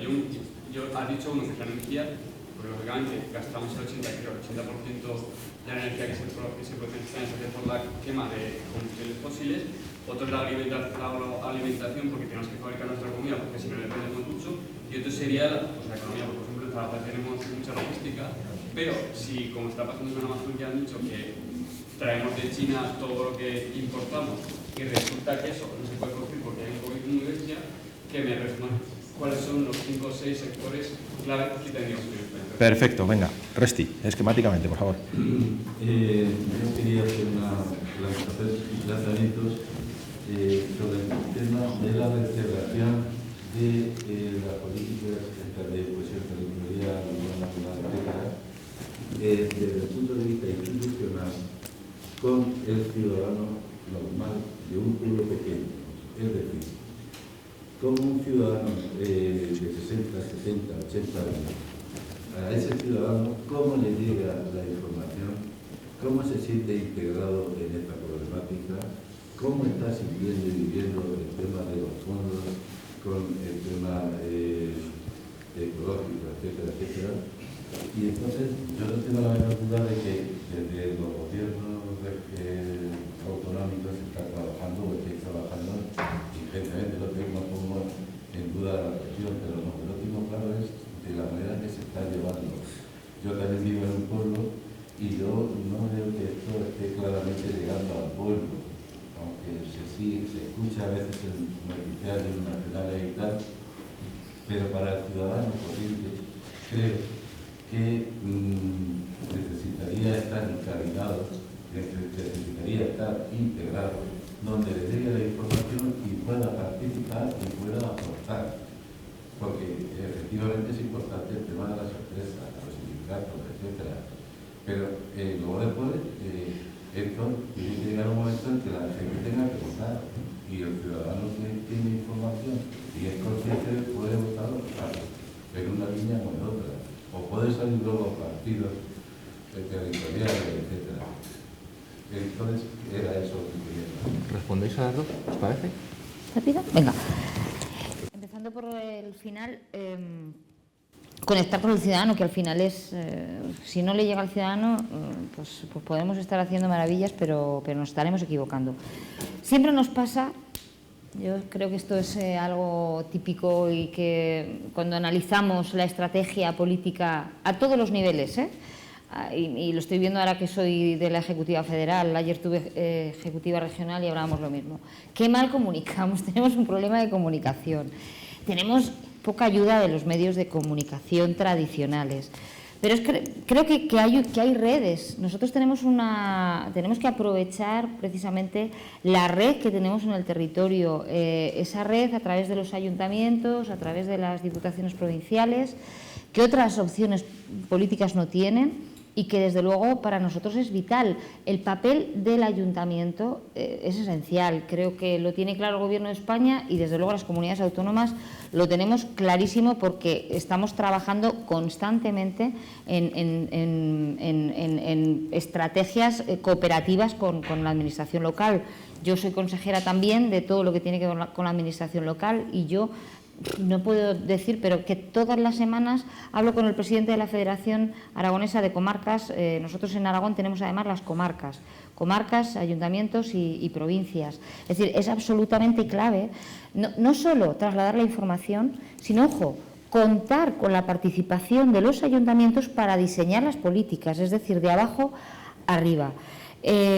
Nosotros tenemos en este momento una iniciativa que se llama Radar, que lo que intenta es captar precisamente en esa obsesión que tenemos de dar una buena imagen del medio rural, porque es que lo que sale en los medios de comunicación no es lo real, es que es lo excepcional, es que lo real es gente con muchísimo talento, con muchísimo esfuerzo, que desde luego despliega todo su potencial en sitios donde no lo tiene fácil.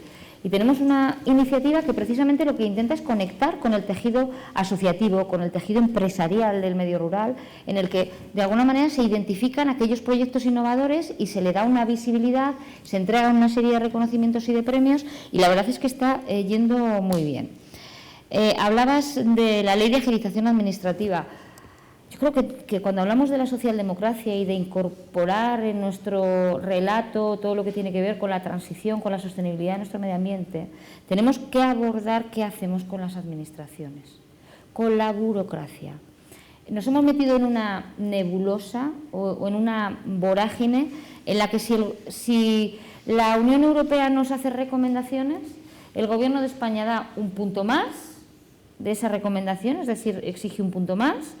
Vamos a las comunidades autónomas y le damos otra vuelta de tuerca más, además de lo que exige el Gobierno de España. Y al final hacemos una administración inoperante. Yo que digo, que soy funcionaria en excedencia, yo que digo que la administración está al servicio del administrado, muchas veces parece que lo que estamos es poniendo obstáculos al administrado y al cumplimiento de sus derechos, sea una persona individual, sea un emprendedor de cualquier tipo o una entidad social. Por lo tanto, nosotros que vimos eso, dijimos, tenemos que hacer una ley de agilización administrativa que nos permita desenroscar lo que enroscamos de más, que nos obliga al Gobierno de España, y creo que eso debería de ser una de las reflexiones que tendríamos que incorporar, por cierto, y que lo tendríamos que incorporar en Europa, porque la vieja Europa puede morir de éxito en la defensa del estado del bienestar y quedarnos ahí. Creo que tenemos que empezar a ser también competitivos en ese aspecto, ¿no? Por lo tanto, esa ley de agilización administrativa también va a remover obstáculos de mucho emprendimiento en el medio rural. Aragón decía, tenemos bajado, yo siempre digo, somos pocos pero no poco. Y creo que eso lo empezamos a poner en evidencia, ¿no? Y uno de los elementos que tú ponías encima de la mesa de la Agencia Espacial, creo que hay que reconocer y alabar que otra de las, aparte de las 130 medidas y del reto demográfico y todo lo que lleva aparejado los MRR de combate contra la despoblación o el reto demográfico, hay una medida que es de aplaudir, que es esa desconcentración, descentralización, llamémoslo como lo queramos llamar, de la ciudad de Madrid en otros sitios de nuevos organismos institucionales que se vayan generando. Creo que eso es una apuesta valiente también, porque hay muchas sinergias y muchos lobbies que son, bueno, pues se resisten a entenderlo, pero eso es una oportunidad también. Y cuando decías la baja autoestima, pues en Teruel pasan cosas maravillosas, y no es porque yo sea de Teruel, pero pasan cosas como que se está haciendo y se está probando el primer cohete español que se va a lanzar desde aquí, en Huelva, dentro de unos meses, en un aeropuerto, por cierto, un aeropuerto que se configuró en el mismo momento que el de Castellón o el de Ciudad Real, pero que el de Teruel se hizo, somos más humildes, vinculados exclusivamente al uso industrial, al reciclaje, al mantenimiento de aviones, y es un éxito total. Se observan las estrellas al mismo nivel que en Hawái, y desde luego se va a construir o va a instalarse el primer estratopuerto de la Unión Europea que presentaron la empresa que van a hacer, esto es alucinante, permitidme que presuma un poco de turolense, pero que en la estratosfera van a volar pseudosatélites que se llaman hubs y que van a servir claramente para el medio ambiente, para todo lo que tiene que ver con emisiones, para el tráfico precisamente marítimo, incluso el de personas, para incendios o para conectividad.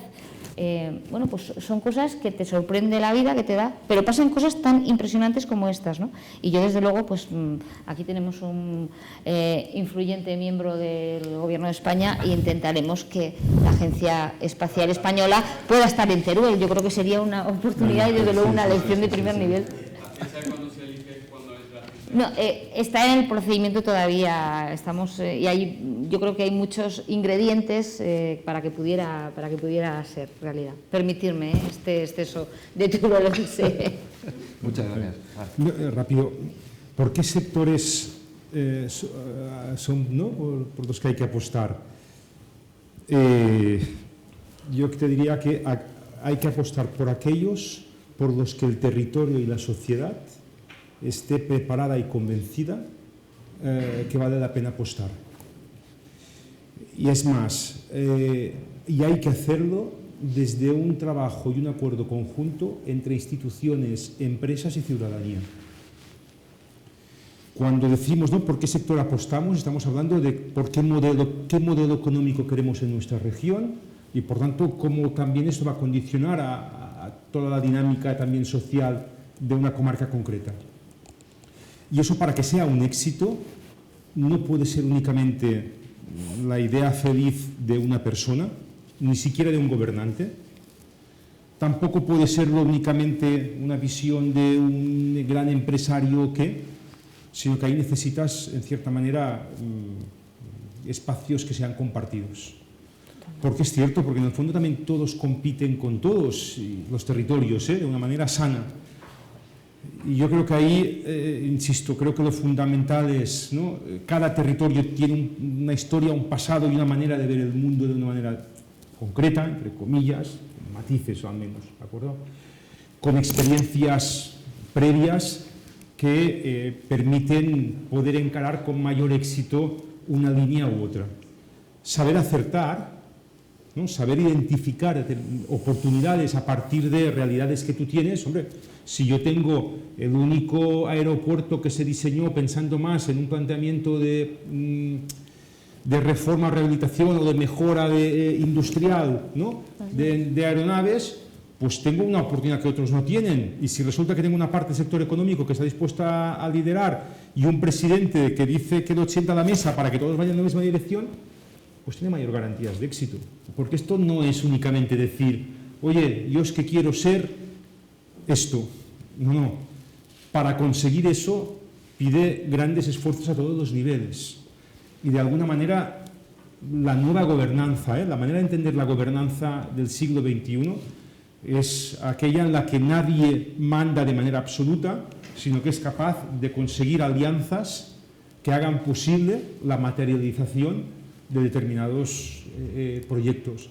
Por tanto, previamente siempre tiene que haber un espacio deliberativo, un espacio que a veces es de muchas maneras, es un gobernante presentando proyectos en una campaña electoral que convence y que hace que la gente se sume, o son iniciativas empresariales que tiran también de la administración y quiere sumarse y la ciudadanía lo entiende. Después pueden salir de diferentes maneras. Pero esa parte primera, de entender y de acordar qué queremos ser en función de lo que tenemos, yo creo que este es el punto de partida siempre básico. Y no todo el mundo lo ve así, Muchas veces hemos fallado porque nos hemos lanzado de cabeza pensando de que todos vendrían detrás y nos hemos quedado, no digo ahora, o se han quedado solos porque no acababa de entenderse, o realmente no había los mimbres que en otro espacio podrían haber funcionado bien, y en cambio no hemos sabido, en nuestro caso, identificar aquellas sinergias que nos pueden generar mayor valor añadido. Una cosa solo al hilo de esto, que me parece que es una herramienta que este Gobierno, el Gobierno de España, y que nosotros también lo estamos haciendo en las comunidades autónomas, que precisamente es eso, es el instrumento de manifestaciones de interés. Cuando tú planteas una estrategia o una línea política que conlleva ayudas, lo que haces es lanzar a ver si hay agua en la piscina. ¿Me explico? Es decir, ¿qué ecosistema en este ámbito concreto puede haber?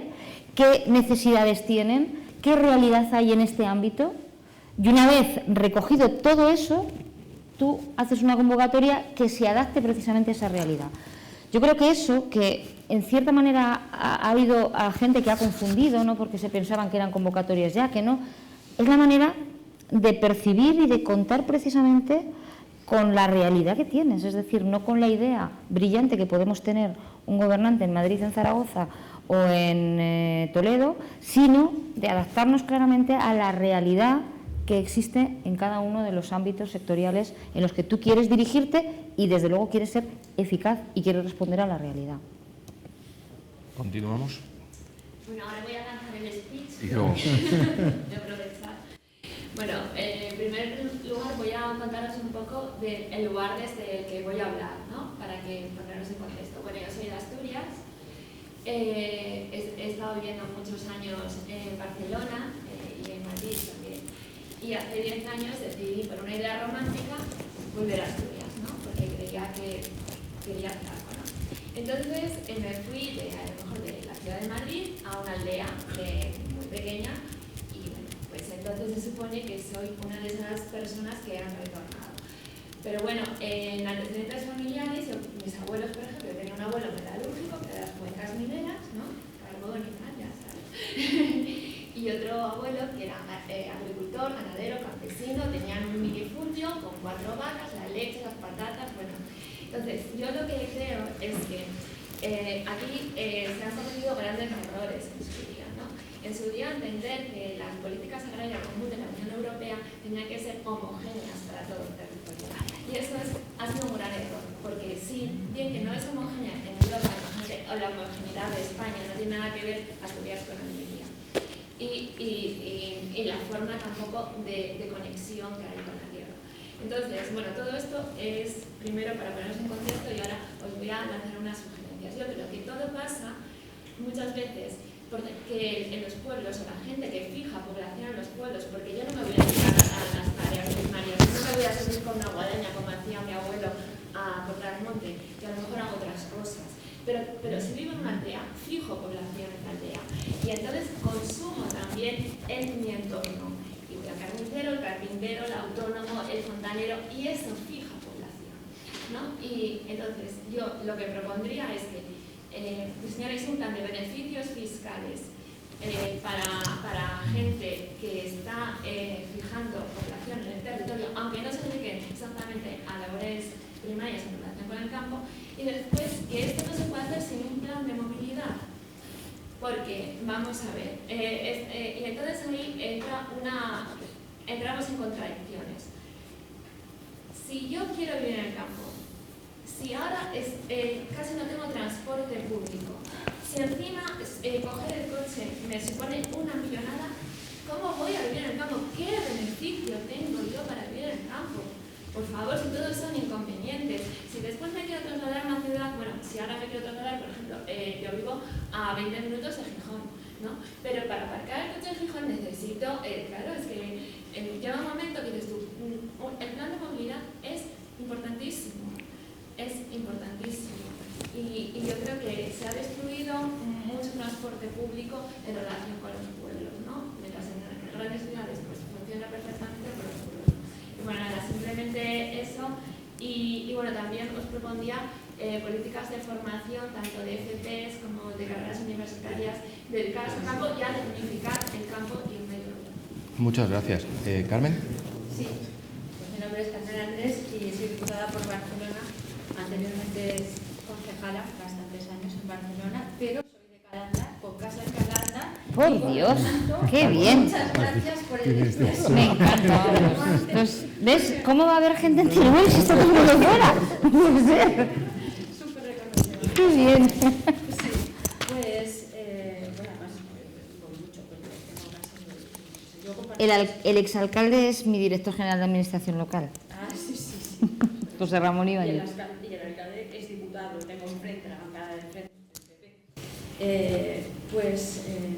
Yo primero agradeceros muchísimo la la exposición y sobre todo la divulgación de estas materias, ¿no?, que son tan novedosas, introducirlas, explicarlas, comunicarlas y especialmente cuando tenemos claro, ¿no?, que tenemos este porcentaje tan elevadísimo de medio rural y que es muy difícil. ¿No? Y tengo dos cuestiones, una que sería por esta parte de Barcelona y enlaza mucho con lo que decía la compañera ahora, ¿no?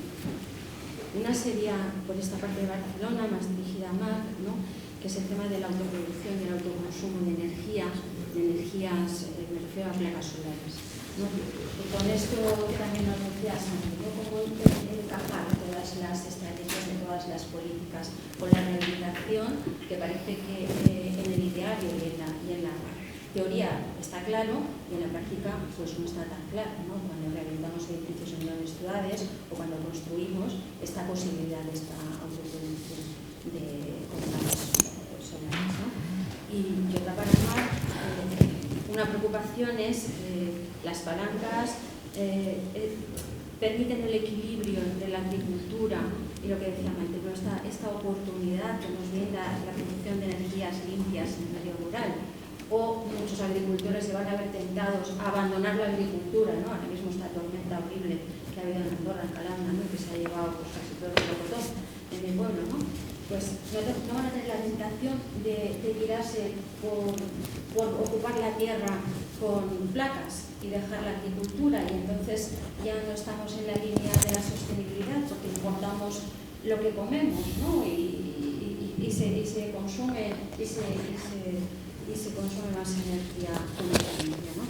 Y una reflexión al hilo de lo que decía la compañera, con una propuesta también, efectivamente la movilidad y el papel que pueda tener el teletrabajo para facilitar el medio rural como medio de vida. En París resulta que el problema que están teniendo ahora la ciudad de París es al revés.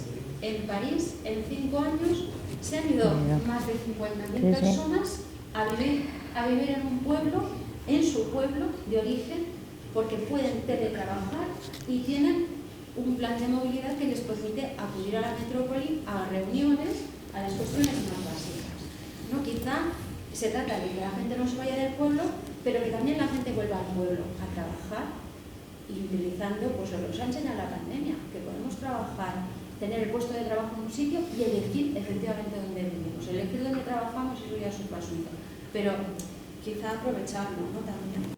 Muchas gracias. Pues, sí. Contestar. ¿Qué se llama Maite? Sí. Comparto la reflexión. Una cuestión importante, quizás mensaje, a ayuntamientos, a diputaciones, a comunidades autónomas, evidentemente también a Gobierno de España. No podemos abandonar de ninguna manera los servicios públicos. ¿Vale? Los servicios públicos acaban generando cohesión social, corrigen desigualdades y si nosotros las abandonamos, no solo llega a la derecha, llega a la ultraderecha, que es el planteamiento de que cada uno por su cuenta se busque la vida y el más fuerte es el que le saldrá mejor y el que tenga mayores dificultades, pues que se fastidie, ¿de acuerdo? Maite hacía referencia, colegios con tres alumnos en algunos pueblos que, pues sí, y compensamos todo y resulta y el que vive en Zaragoza tiene algunas ventajas y el que vive en ese pueblo pequeño tiene otras. No todos son desventajas. Tú has decidido regresar porque te ofrece una calidad de vida que no encontrarás en una gran ciudad. Es cierto, hay que corregir esas desigualdades. Y por lo tanto necesitamos, sí, no conozco Asturias la profundidad para decirte cómo está el plan de movilidad o hasta qué punto puede haber o no. O sea, entonces, ahí sí que seguramente hay un trabajo por hacer, por delante. Ahora, sí que tengo clara esta idea, que es, si nosotros no damos desde los gobiernos, a cualquier nivel, no damos lo máximo para garantizar servicios que corrijan desigualdades o equiparen igualdad, ¿no? Oportunidades, vamos a decirlo así, y esto es que quienes, volvemos, eso es socialdemocracia pura y dura, oye, desde dónde detraemos para aportar, si no tenemos esa capacidad de producir este tipo de planteamientos, entonces la socialdemocracia de este siglo XXI nos falla, y cuando falla es porque no tenemos esta visión. Oye, en ese aspecto lo tengo clarísimo. Por lo tanto, si no hay un plan de movilidad o si no está funcionando bien, pues lo que tampoco puedes pretender, ¿no?, es hasta dónde puedes llegar y hasta dónde no. No conozco el pueblo en concreto, insisto.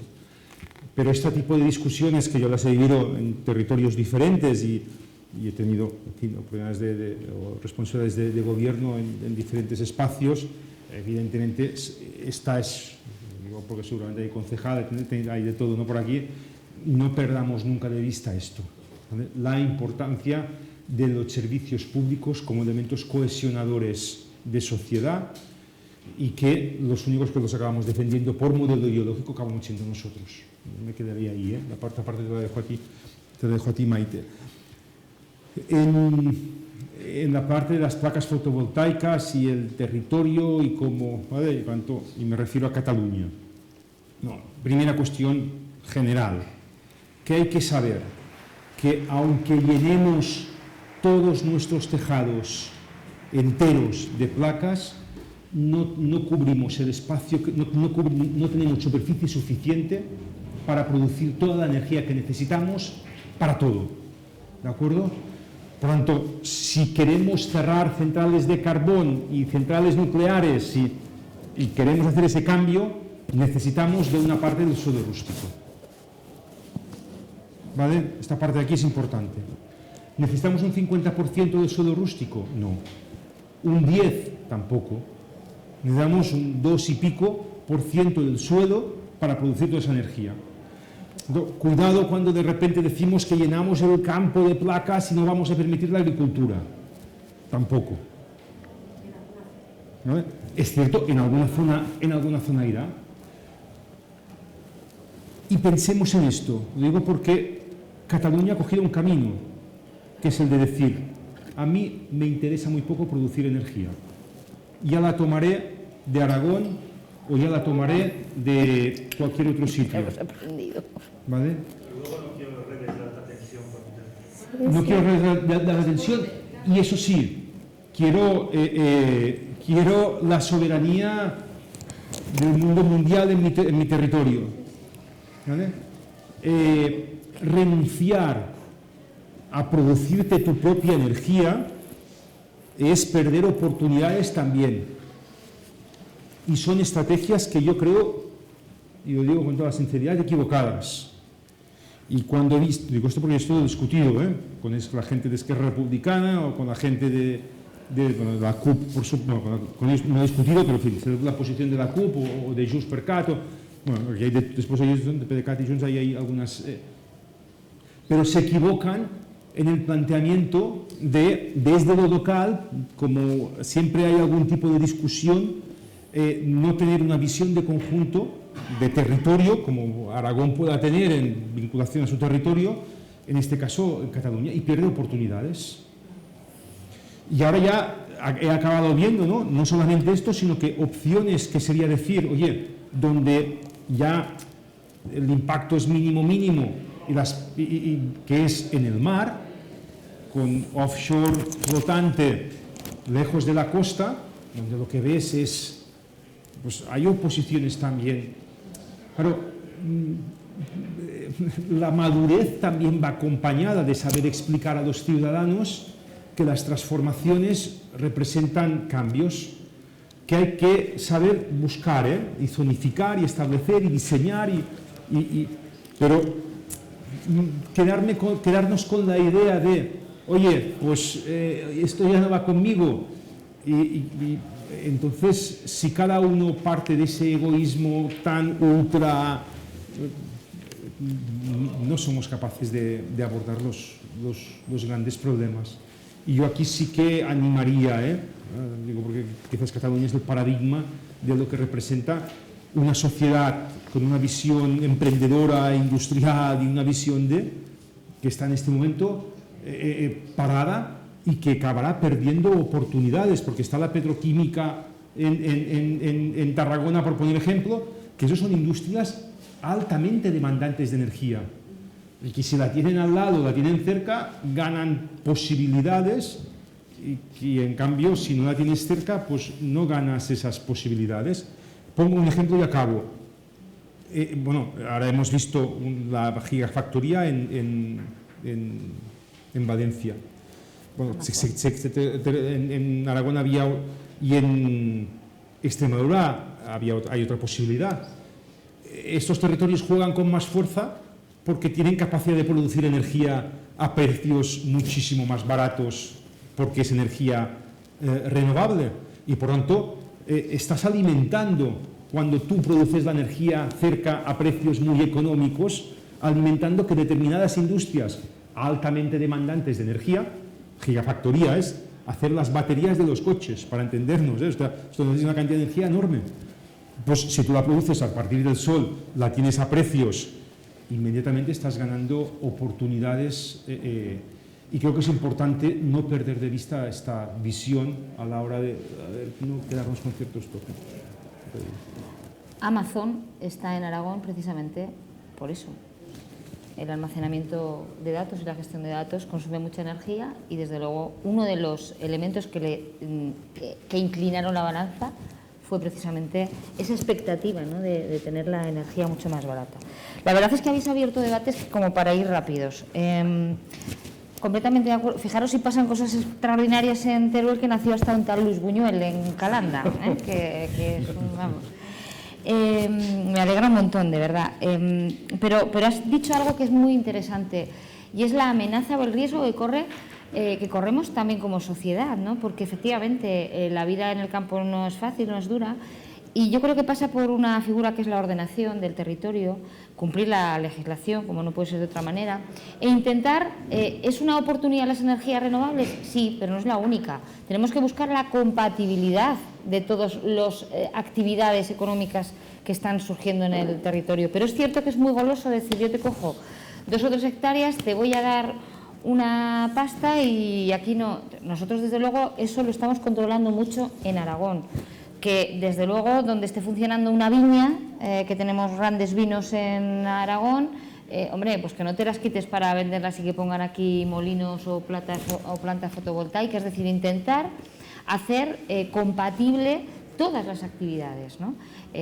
Pero tiene su riesgo porque es verdad que la gente al final, oye, va lo cómodo y dice, pues aquí ha venido, esto es como la conquista del oeste, ¿no? El oro, ir a por oro. Aquí tengo yo una mina y lo intento rentabilizar. Entonces yo creo que ahí pasa, nosotros en Aragón, que somos poquitos, también tiene alguna ventaja, intentamos estar en continuo permanente con los ayuntamientos, con las operadoras que conocen el territorio y que les decimos no entréis como elefante en cacharrería, no vayáis como tiburones en los que se os vea un afán exclusivamente de especulación, ¿no? Intentar hacer las cosas de acuerdo con el territorio, en diálogo permanente, porque yo creo que a la larga todos ganamos, pero evidentemente existe ese riesgo.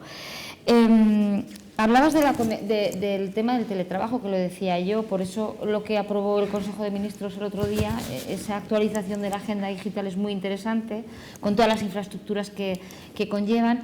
La conectividad nos iguala.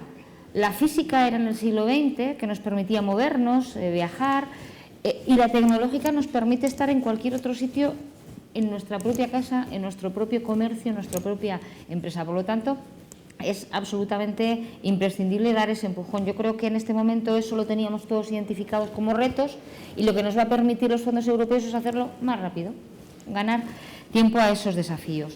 Y hablaba la asturiana, permíteme, de la PAC. Madre mía, qué debate. Estoy completamente de acuerdo contigo.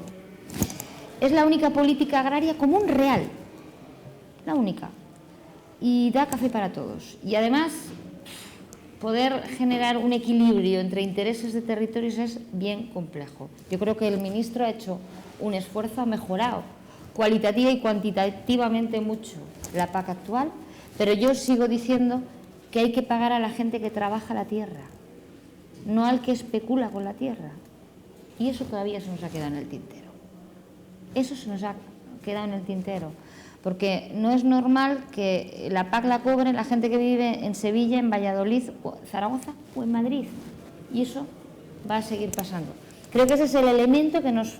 Ojo, conciliar todos los intereses es muy complicado, pero hay que darle la subvención a quien agacha el lomo, a quien decide volver a su tierra y trabajar un trozo de tierra si así lo decide, no al que te alquila la tierra. En fin, creo que ese elemento nos ha quedado todavía por resolver. Y la movilidad, completamente de acuerdo contigo, completamente de acuerdo. La movilidad es el gran reto que tenemos como país. La vicepresidenta es consciente, el secretario de Reto Demográfico ha hecho una mesa precisamente para la movilidad, porque creo que tenemos que empezar a hablar del acceso a los servicios públicos. No podemos tener todos los servicios públicos en todas las localidades, en pueblos de 100 habitantes, de 50, es imposible, porque los recursos son finitos. Y tenemos que establecer prioridades. Y creo que compensaríamos mucho, precisamente, con resolver el acceso a los servicios a todos los ciudadanos, independientemente de donde vivan. Y eso pasa por un buen plan de movilidad, porque tengas medios, tengas una red de transporte que facilite acercar a la gente al servicio. Y francamente, nosotros en nuestra comunidad estamos avanzando mucho ahí, pero creo francamente que queda como país un reto importante. Bueno, no, es que son las 6 y nos tienen que echar, Os agradezco mucho. Yo creo que lo podemos dejar aquí perfectamente. Sí, ahí solo queda ella, ¿no? Solo queda esa pregunta, venga, me parece. Rápido, vale. Pues con respecto a mi postura, la buena gobernanza, la corresponsabilidad de la administración en trasladar la buena información, que no hay cultura ni política, ni tampoco del capital, las televisiones y cooperación. Tenemos basura y especulación. Y después en las autonomías, según la gestión política, de un signo a otro, tenemos las dificultades, por ejemplo, la ley local que dificulta lo rural en licencias, en todo lo que tenga que ver con la ganadería, agricultura y todo eso. Así que, bueno, lo pongo... Sobre la mesa. Es una reflexión, ¿no? Es una reflexión más que una pregunta. Pues si os parece bien, ponemos punto final a la sesión de hoy. Otra vez mi agradecimiento a los ponentes. Un aplauso.